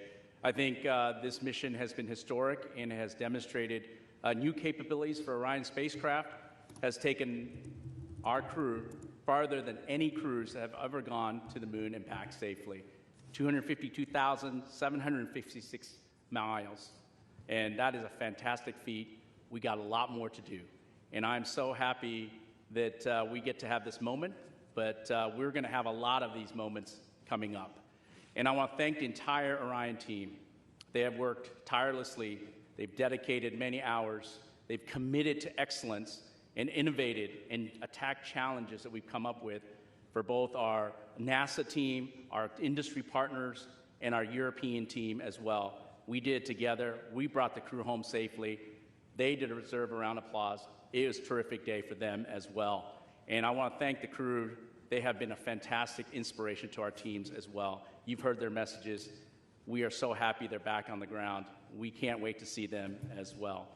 And finally, we've learned a lot from this mission. Number one was bringing the crews home safely, but it's also a test flight. And like Amit said, we have a work ahead of us to be done. We're going to learn from this mission. We're going to look at the data, and we're going to move forward. This is the start of a new era of human space exploration. Thank you. Well, thank you, Howard. What an incredible end to an incredible mission. I got to tell you, I think I'm trying to pick out the best thing that happened today, and I'll just say that we were sitting in the back room getting ready for this press conference, and Howard gets a call from Reid Wiseman, the commander of Integrity, and it was so great to hear his voice and tell us that all the crew is okay, and we can say that we did our mission. We accomplished what we set out to do. I'm very proud of the efforts of the Exploration Ground Systems team that supported both the launch and recovery operations alongside our Navy partners. All the hard work and dedication over the last couple years paid off today, and the team did a great job. Our recovery teams are currently in the process of bringing Orion back on the well deck of the ship, and hopefully within about 4 or 5 hours it'll be hard down in the back end of the USS Martha. It's good to be NASA. It's good to be an American today. Thank you.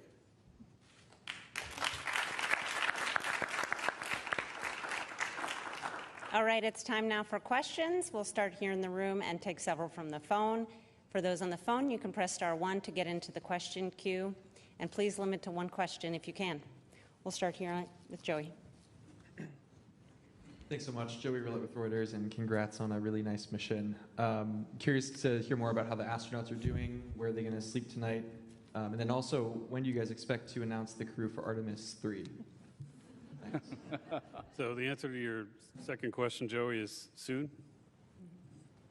I will not put units on that value, but soon. Rick, you want to talk about the crew, what they're doing? Yeah, we saw the crew a number of times after they got out of the spacecraft. We saw them on the front porch. Everybody was happy and healthy.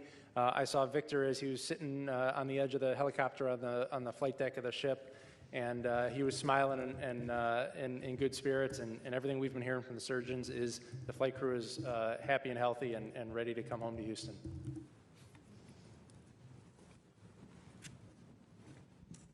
Hi, Lauren Grush with Bloomberg. Congratulations again. You know, obviously, it's been such a great mission to watch from start to finish, but I guess I'm wondering if you had to categorize, you know, this was a test flight.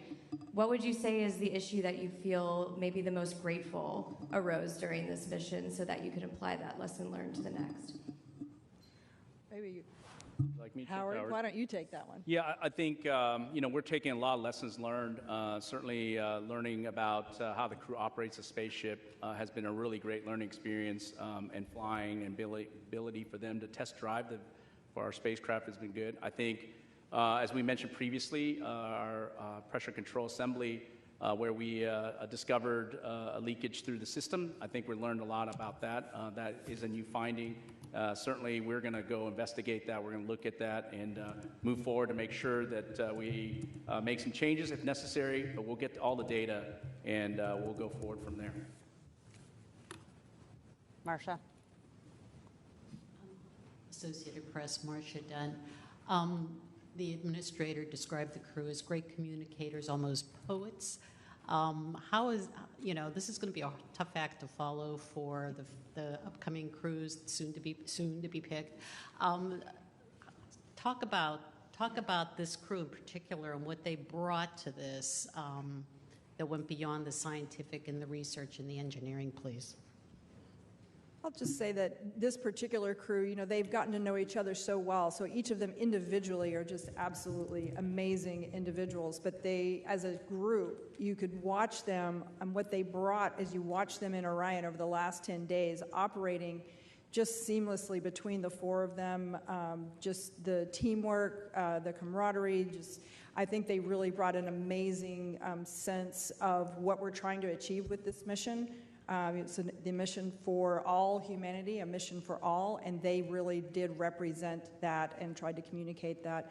I do know that our entire astronaut corps is spectacular, and so I have no doubt that the next teams will also rise to that level. Jackie. Hi all, Jackie Waddles, CNN. Congratulations. Question for Rick. I'm really anxious to hear what that blackout during reentry was like for you. And also just wanted to ask, that splashdown target being less than a mile off is incredible.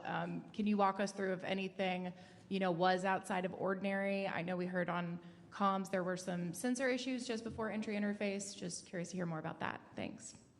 Sure. So, blackout, there's really no beating around the bush with that. It's a difficult time because the flight control team wants to see data. We want to look at the data. We want to be able to provide input to the flight crew on how to fly their spaceship. And when we don't have data, we're trying to figure out what to do with ourselves. But we knew when blackout was going to start. It started when we expected. We knew when it was going to end. It ended when we expected. And so that gave us the trust that the spaceship was flying itself correctly.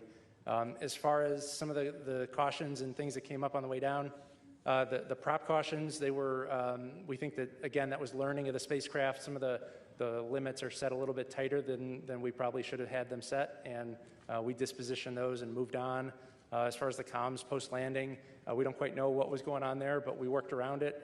We had comms with the recovery team, and we safely handed over the mission authority at the right time.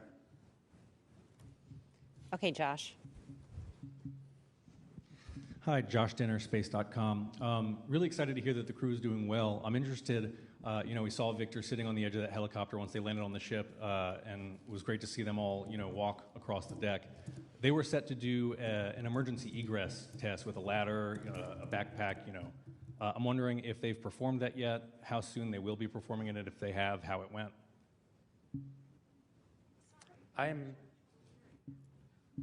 I'm not familiar with an emergency egress test post-landing. Given that this was a test mission, the number one goal was to get the flight crew out of the spaceship as fast as we could, and we weren't looking at any post-landing objectives. Yeah, we did do, I think, back when we were back on the launch pad, we did, during the CDDT, we did an emergency egress, but that's the only one I'm aware of that is that test. Yeah, but we'll check on it for you. Eric. Eric Berger, Ars Technica. Congratulations on making what I know is really hard look easy. It was a beautiful mission. Amit, you said the work ahead is greater than the work behind us. Can you talk about, as sort of NASA rises to these far greater challenges in Artemis III, Artemis IV, and building the moon base, how important it is for you and the agency to be flying humans in deep space again and sort of to be at an operational cadence? This has to be pretty uplifting to the workforce to put the 50 years of not being back to the moon behind us. Yeah, it's huge. I mean, flight cadence and iteration is the key to reliability and safety. We were waiting to fly this mission for several years. A lot of that was because of the issues we saw during Artemis I and making sure we did that the right way, and we tried to make sure the machine was perfect before we flew it. But the real way to do that is to keep iterating, to keep flying, keep learning, keep getting data in the flight environment. So that piece of how we've changed the architecture and demanding that higher cadence is going to be, I would say, mandatory for us to be successful. We need that muscle memory to exist. We need the data to keep coming in, and we need to be able to quickly iterate and change the machine as we learn from it. Everything we learned from Artemis II, we're going to get right after it, but I would say it's essential. Okay, Irene. Irene Klotz with Aviation Week and Space Technology for Amit. What do you think will be your biggest challenge to ensure that this mantle and responsibility of inheriting what Apollo did does not end like Apollo? I think we've talked about this a little bit before. What the architects of Apollo, Gilruth, von Braun, Siemens, Mueller, what they really wanted to do when they were given the challenge of expanding the range of action to the moon was to learn to live and work in space for a long time. They wanted to do that first. I talked a little bit about this with Rob earlier. I think, and of course, because of the nature of the environment they were in, they were in a race. They achieved their objectives. They were geopolitical as well as technological. But once it was done, it was done. And I think the foundation they wanted to build on is what we went to afterwards. So we wanted to, investigate reusability with shuttle. We did that. We wanted to learn to live in space for a long time with station. We've got to that point now, 25 years of occupation. And now it's interesting. I think where we are with the program is kind of where they wanted us to be before they decided to go do that, to actually enable a sustainable presence, to learn how to live and work there for a long time. So, it's a weird irony of history that, it took that long for us to do that, but we weren't sitting idle while that happened. We developed the capability to have an enduring presence, in space, and now we're going to take advantage of that now that we've reached back to the moon. Okay, we'll take one more in the room from Ken Chang, and then we'll go take several from the phone. Hi, Ken Chang from New York Times. I guess for Rick and everybody else, could you talk about what the last 13 minutes were like? There had to have been some anxiety, and what was the moment where you could finally relax, and when did you start celebrating in Mission Control? Well, certainly there's anxiety. If you didn't have anxiety bringing this spacecraft home, you probably didn't have a pulse. We were, I have a lot of trust in my team. We've got all flight controllers in the room on entry day went through a rigorous training process, and they are the system experts on their respective part of the spacecraft. And so while there's anxiety, there's a lot of confidence because the team is there to do a job, and we've trained well, and we executed well. We all breathed a sigh of relief once the side hatch opened up. That's when we brought the team in. We said a few words with the flight controllers. And then we turned around to the families and waved to the families and gave them a thumbs up. And we all watched as a flight control team as each of the 4 astronauts got out of the spaceship and were hoisted up onto the helicopters. It was a great day. Okay, we'll take several questions from the phone now. The first one is from Micah Maidenberg with the Wall Street Journal. Hey, good evening. Question for Lori or Howard. I know it's very, very early here, but any initial thinking about the heat shield performance relative to Artemis I? And could you walk through how the heat shield will be assessed in the coming weeks and months? Thanks so much. So I'll just start, and then I'll hand it over to Howard. How's that? Initially, we gathered a lot of data already. Certainly you saw there were aircraft that were positioned in order to do some imagery and collect data. So we've got some of those data that can be analyzed in the coming days and weeks.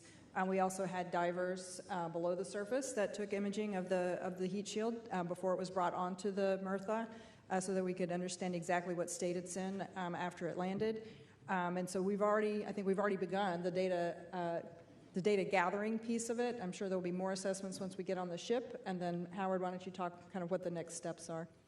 Yeah, we already have 2 of our heat shield experts on board the ship. And so when we get the crew module into the well deck, and we'll do some inspections right off the bat. Like Lori said, we've got underwater divers that are taking pictures.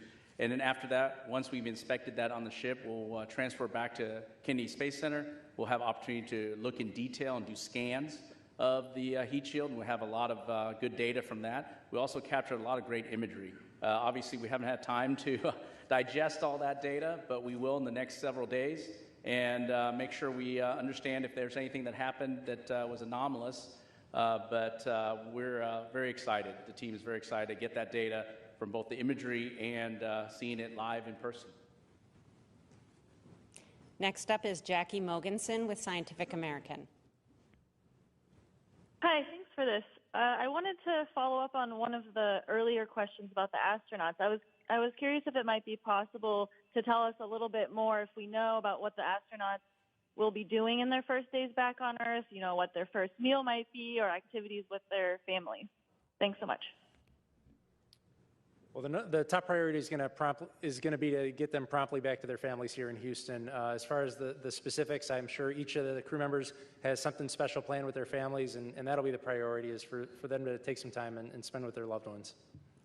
Yeah, I'm not sure we answered it, but we do anticipate them arriving back here in Houston 12 to 24 hours after splashdown, so that would be between 7 in the morning and 7 in the evening tomorrow. Next on the phone is Jeff Faust with Space News. Good evening. I wonder if you can talk through what the processing of the Orion spacecraft is going to be now that it's back. What point do you sort of extract all of the lessons learned from the mission and start applying them to Artemis II in order to have that mission ready to go launch in about a year's time? Thanks. Yeah, we will have what we call a quick initial 30-day report that we'll put together. Every team will be doing their due diligence and analyzing all the data we have.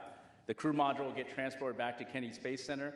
Sean's team, Exploration Ground Systems, is going to decontaminate the vehicle in terms of the propulsion system has hydrazine, and so we'll be working through that. In the meantime, we'll be pulling hardware off the boat in parallel with other activities, and when we get back to Kennedy Space Center. We've got about 286 components we're going to reuse in future missions already, and then we're going to look at other components and determine if we can reuse those as well. A lot of work, not only on the hardware flow, but also all the analysis of the data we're going to need going forward to learn from this mission and carry forward for Artemis III and beyond. Okay, we'll take one more from the phone and then come back here into the room. The next question is from Richard Trudeau with Orlando Sentinel. Hi, thanks again for taking the time. This is another question for Howard. For Artemis III, is the docking system that you have to do with Blue Origin and/or SpaceX, is that at what point would that system be sort of in place on the new capsule? And I guess for Amit, how are your two contractors progressing toward having something that can actually go up there on your timeline? Thanks. Okay, I'll start with our docking system. Our docking system is ready to go. It's already been qualified. We've already got the flight unit at Kennedy Space Center. Later this summer, we'll integrate it on top of the crew module. And we've done a lot of testing already, so the final part is actually the mechanical mating of the docking hatch and the docking mechanism itself. And so we have a standard way of doing dockings in space that we expect Blue Origin and SpaceX to work with us on and accomplish that mission. Yeah, and as far as the other part, I think we're in a massive test campaign. We've got a huge test coming up of the Blue Origin Mark I lander, which will be the kind of smaller version of the lander they want to use to attempt the landing missions. There's going to be a test flight of that this year. We also have the test of the Block 3 Starship and Super Heavy, which is coming up hopefully in a few weeks here. So, every day in this program, we're going to be testing big machines, and we're just going to keep getting side by side with them to help them make progress. Okay, Jackie, and then we'll come back to the other side of the room. Thank you, Jackie Goddard for the Times of London. My question is for Howard. As a little boy, you were inspired by Star Wars. I wondered if today is better for you than Star Wars, and for future space travelers looking back at today, what should they see as being the significance? Thank you. Wow, you might be watching my old interviews or something, but I would say 1,000, I don't know what the number is, thousands of times better. I would say that I shared a moment with my father. He took me to see Star Wars. He's not alive today. I wish he was, because that little kid who saw and was inspired by the stars, and now we're able to send our crew out to the stars, the farthest any humans have been. I mean, I can't even express just how I feel and the goosebumps I have. And I would say that for all the kids out there, I mean, just pursue the dreams. I can't say any better than the crews. I tell my kids also, pursue what you're passionate about. And my passion is a space program. My passion is NASA. And I was able to accomplish that today and hopefully many more days going forward. But you have opportunity to do what you are passionate about. And hopefully those kids who are in love with human spaceflight, in love with going to the stars, will be inspired by us, especially by our crews. And come join NASA. Come work for us. We got a lot of missions ahead. Okay, go ahead. Thank you. Ariel Multzatsos from Televisa Univision.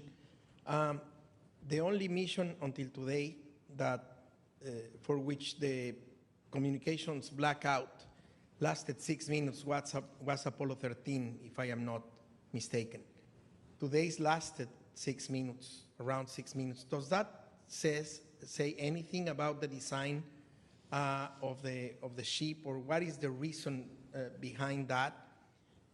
And also, very quickly, can we see a Hispanic in one of the next missions of Artemis? Thank you very much. As far as the duration of the blackout, a lot of that, that's just dictated by the physics of the approach trajectory. The Orion spacecraft, when you get enveloped by plasma that's thousands of degrees, the radio frequency of the antennas just can't shoot through that. On the space shuttle, we were lucky we had the tail, and we had an antenna up on the tail, and it took us a while to figure that out, that was a way to keep calm. For Orion, it was 6 minutes, but it was predicted, and it played out exactly as we predicted, so that just gave us confidence that it was flying the way it was supposed to. Will. Hi, thank you. Will Robinson Smith with Spaceflight Now, and congratulations again tonight. A question for Rick. The whole flight operations team has been exceedingly busy throughout the course of this mission, in preparation for this mission. I imagine there will be a little bit of breathing room now that the crew is back safely on Earth, but when do you kind of get the band back together to start prepping for Artemis III? And will it be the same complement of flight directors that we saw for Artemis II? Thank you. Well, you're right that the next mission is right around the corner, and we'll take the lessons learned from Artemis II. We learned a bunch on how to fly people in space, both from a vehicle operations, but also from how to run a control room with a deep space mission. And when the time is right, we'll get back into flight-specific training. And we've got a core group of about 30 flight directors, and they're all extremely capable. And I think anybody who's assigned to that next mission is going to be as successful as the three of us, myself, Judd, and Jeff. Yes, we'll take you. Tom Clark with Sky News. Congratulations on a very successful mission. Amit, you spoke yesterday of there only being irrational fears. I wonder if you succumbed to any, and if so, what they were. But more after such a successful test flight, how much of a boost is this to NASA's confidence in its wider mission to stay on the moon? For the campaign, this is a huge step, for us to build confidence, not just in our understanding of how this machine performs, but just that this organization can rise to the standard of qualifying a vehicle like this for crewed flight. I think that's huge. It took a lot of discipline and a lot of changes between Artemis I and now to get there, and the team really rose to the equation. These folks here, they did a tremendous job of instilling the amount of discipline and rigor and belief in the qualification standards to make sure this is going to work. And so to me, that was almost the biggest objective of this mission, was to prove to ourselves that we could move to crewed flight, but maintain the same level of risk knowledge and understanding, but also really focus on what that looks like. To your point, it is when you fly the crew, when you fly any crew, you can be paralyzed. You can almost be paralyzed by risk because you become so close to them. You understand what's at stake when you with the families. You understand what's at stake. But the crew knows this, and we have to do it too, but organizationally understand that what we do is we take calculated risks, and that it's going to take risks to explore. But you have to make sure you find the right line between being paralyzed by it and being able to manage it and bound it the right way. Okay, Andrea. And then after that, we'll come to Michael, and then take several on the phone. Andrea Leinfelder of the Houston Chronicle. This question's for Rick. I enjoyed seeing the flight controllers storm into a white flight control room, and I was just wondering, were those the controllers from the back room? Were there people who were off duty who just couldn't be away? And why was it important to open the room to them and to let more of the Houston workforce celebrate that moment? Thanks. That was anybody. I made a call out to anybody who had worked the mission, no matter what shift or what room you were sitting in, to come into the room and just soak in the moment with the rest of the operations team. They all deserved it. They worked tremendously hard, both pre-flight and during the mission, and it was a time for us to celebrate together before celebrating outside of that room. Okay, Michael. Hi, Michael Atkinson, Houston Public Media. Congratulations again. My question is also for Rick. I think that we've asked the crew several times if they felt the weight of this moment, and I'm curious if you felt, or if your other flight directors felt the weight of this, that as you were going through all this, you're like, this is what Gene Kranz felt, this is what Chris Kraft felt. Did you ever feel that moment? There were a couple of times where you have a lull in the shift, and you can kind of sit back in your seat and just look out the window. I do that at ISS a lot when I work down the hall working in Ficker 1. You just enjoy the view. As I worked early in the mission on the planning shift, the moon was getting bigger and bigger, and it was fun to just sit and watch the moon get bigger. And then as we worked on the entry -1 day shift yesterday, and then on the entry shift, it was fun to watch the Earth get bigger. And it was fascinating to watch orbital mechanics take over. And in the last day when I took the console, I think we were, earlier this morning, I think we were over 50,000 miles away from Earth. And we made up that last 50,000 miles in the last 8 hours. And it's a fun job to do. All right, we'll take several questions from the phone. We have Anthony Leone with Spectrum News. Oh, it's Anthony Leone with Spectrum News. Thank you so much for taking our questions. This is certainly a historic moment. NASA's kicked off the return of humans visiting the moon. How does it feel to write this new chapter in our history book? I have to tell you, my background is in planetary science, and I was an active planetary scientist for a couple of decades, and I had this incredible honor to come over and work with the human spaceflight side of NASA and the team that have put this together. But as someone who has been interested in what we can do in exploring the moon and going beyond low Earth orbit, I think the weight of this mission and just how incredibly impactful it is that we have actually achieved this. During our lifetimes here, we have done this, right? Apollo was when I was a child, and to be here now and say we actually did this, we've gone back and we're going to go build a moon base. We are going to have an enduring presence on the moon. Just incredibly powerful. The next question is from Manuel Masanti with Exploración Espacial. Thank you so much. Congratulations to everyone. Manuel Masanti with Exploración Espacial. NASA showed one more time that space is a unifying force around the world with a crew that connected so well with people that doesn't matter which country. How important was, for anyone in the panel, how important was this mission for the agency and for the future of the Artemis program? It's the most important human spaceflight mission I think we've done in many decades in terms of what it meant historically, but also what it means for the future of the agency. We talked before about, for many folks, this is the end of a long journey working on these machines, and for a lot of our workforce, it's just the beginning. But it is definitely an inflection point for all of us. So it's hard to understate, just how incredibly valuable it is to the entire team. Let's go here to Zach.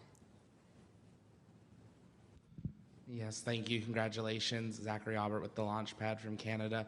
Ahmed, if you could send a message to NASA in 50 years. We've taken a lot looking back at the last 50. What would you say to the administration and the NASA then when hopefully we've become a multiplanetary species? And for each of you, is there a word or a quick phrase on how you hope the history books classify this mission that started us going back?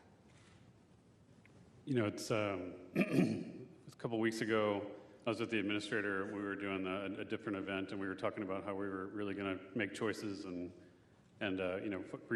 change our focus towards the moon, towards building a moon base, towards doing incredible things again. And right before he and I walked up on stage, he turned to me and he said, at some point, people are going to look back at what we were doing, and we're going to be like those guys that were hogging out logs to cross lakes just to see if we could do it. And then, in the future, people are going to look back at us and go, wasn't that quaint, and isn't that interesting how they did that? But I mean, that's kind of where I think this is going to land in the grand scheme of things. We of course, Apollo achieved amazing things. We've done amazing things since then, but this, I think, is going to be an important step, and hopefully history is kind to us as a result. Okay, Stephen, did you have one? TJ?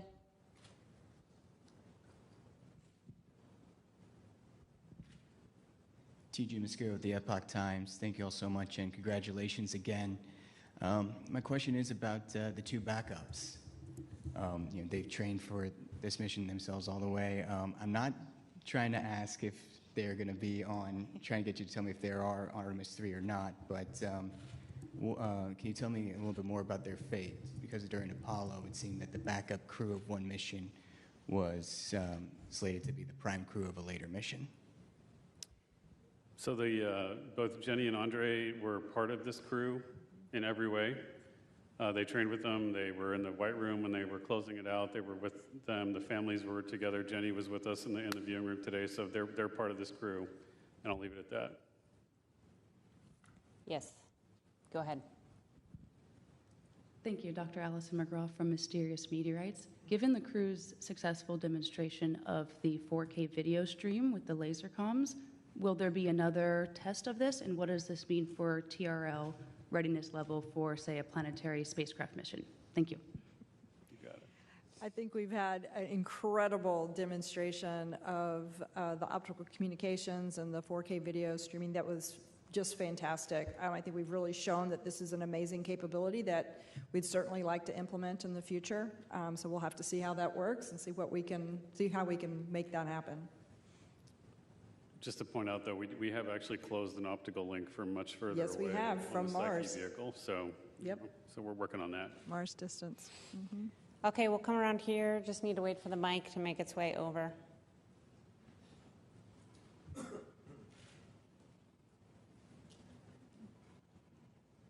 thank you again for doing this, and again, congrats on just such an amazing mission. Beverly Casillas for Space Scout here, and I just had a quick question. We've seen some really incredible imagery throughout the course of this mission. It's been great, to get that downlinked quickly with the laser comms. And I'm curious how much of that imagery that was taken during the mission on board has been downlinked, and how much of that still remains on the spacecraft to be recovered later. Thank you. I don't happen to know the official stats, but we can certainly follow up with you at a later date. I do know that Reid had made the comment that even though they sent back quite a bit, that the stuff they have with them is pretty amazing. So once we get it off the physical media on the vehicle, hopefully we'll be able to get it to you guys soon. Yeah, we'll get all those SD cards. We'll get them all downloaded. And of course, all of the imaging that was required on Monday, that was the science imaging, all of that will be made available through the planetary data system and archived. Okay, we'll take a few more from the phone. Next is Alejandro Turnbull with Space Scout. Hi, congratulations everyone on a fantastic mission. Question for Rick. As the spacecraft was descending under parachute, we saw on the infrared camera some plumes emanating from the vehicle that looked like either venting or thruster firing. Just wondering if you could speak a little to what the spacecraft was doing then, what exactly caused those plumes. Thank you. Yeah, not knowing the video that you're referring to, I would imagine that's probably the spacecraft reorienting itself. When we're on our main parachutes, we do a reorientation to ensure that the most robust structural portion of the spacecraft contacts the water first. And so I suspect the plumes you were seeing were the crew module reaction control system thrusters firing. The next question is from David Denault with About Space Today News. First, I'd like to say just not congratulations, but I think this is just one of the most spectacular missions NASA has ever accomplished. And a lot of people have compared this to Apollo 8, and I can tell you there is no comparison to what has been done with the Orion spacecraft and the technology from our European Space Agency partners. I was there from the beginning of Apollo 8. I'm probably the oldest broadcast journalist today. But my question to each of you, what was your wow moment? Let's start with Mr. Quinn. You're kind of lonely over there. I didn't hear the question. Yep. Just pick an awesome thing. An awesome. Well, being a guy from the Kennedy Space Center, the launch was a pretty special day. To see all those umbilicals clear the vehicle and the vehicle clear the tower and have that rocket rise off the pad was absolutely amazing. Yeah, man. All right. I know Victor always says touchdown, getting onto the water. For me, the greatest moment was the parachutes, the main chutes deploying. I think seeing that, I was chanting "Go, go, go" by myself. Somebody shot a video of that. I think I was going crazy, but I just kept saying that as the drogues came out, but when the mains came out and they started slowly inflating, that was just a tremendous moment. Like I said, objective number one is get the crew home. And I know there's all kinds of things that can happen after that, but having those mains and getting the vehicle to 16 miles per hour from 24,600 miles per hour is pretty amazing. And getting those chutes down was a great moment. I'm going to vote for the naming of the two craters as my top moment. I know it's all still fresh, so for me, I'm probably going to say two things. When the crew, when Reid reported back, 4 crew green after splashdown, that's what we hoped for, right? So that was pretty awesome. And then when they started, we saw Christina come out of the capsule. Then I was like, okay, we're here. Okay, we'll take, oh, sorry, I'm at. No, it's okay. Mine's easy. It'll be tomorrow when I see my friends again. All right, one more from the phone and then back into the room. So the phone question will come from Russell Pounds from Pacific Rim Media. Hi, this is Russell calling from Alaska today. Congratulations to all. And I'll tell you, there were tears of joy in the room here where we were watching. My question is about logistics. I'm thinking about all of the moving parts it takes to bring food, power, telecom, and so forth on a complicated mission. What were some of the logistics lessons learned that might be useful to organizations back here on Earth? Interesting. Yeah, I think a good start. I mean, it's incredibly challenging to get to plan for a mission like this. Even though Orion's a pretty big spacecraft, making sure we have everything we need. We think we count through contingencies. We lose systems sometimes. We worry about that. We want to make sure we have everything ready to go.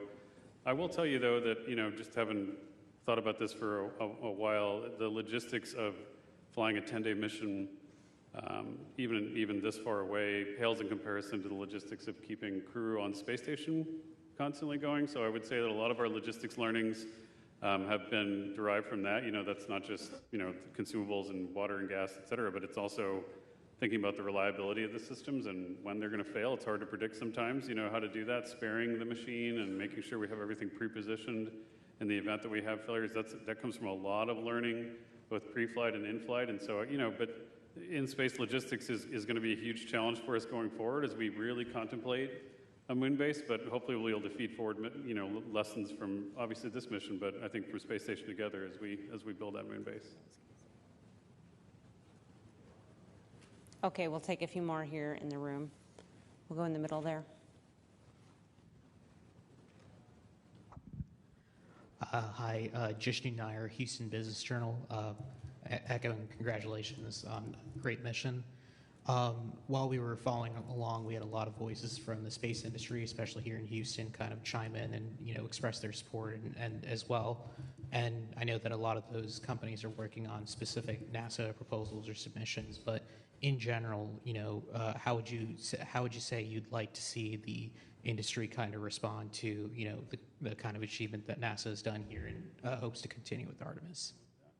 I'll take the first stab on that one. How I'd like to see industry respond is to take this as not just the inspiration, but the challenge.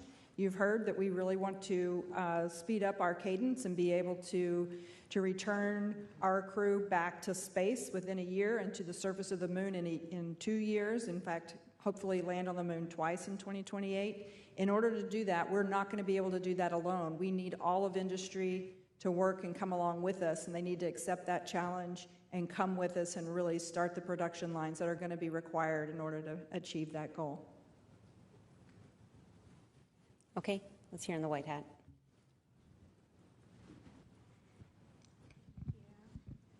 Hi, JJ Love with Tech Talk Media. I just have some words of recognition for you all and the entire Artemis team. What you have done this week is remind the people of Earth that wonder is worth chasing, that curiosity is not a luxury, it is the most human thing we have. You didn't just test a spacecraft, you tested mankind's potential and carried all of us with you in the process. Every kid who looked up at the moon this week did it differently because of you. People who needed something to believe in found it in that splashdown tonight. So thank you, not just for the data and not just for the mission, but for proving that the pursuit of what's possible is still alive and well. We are so grateful.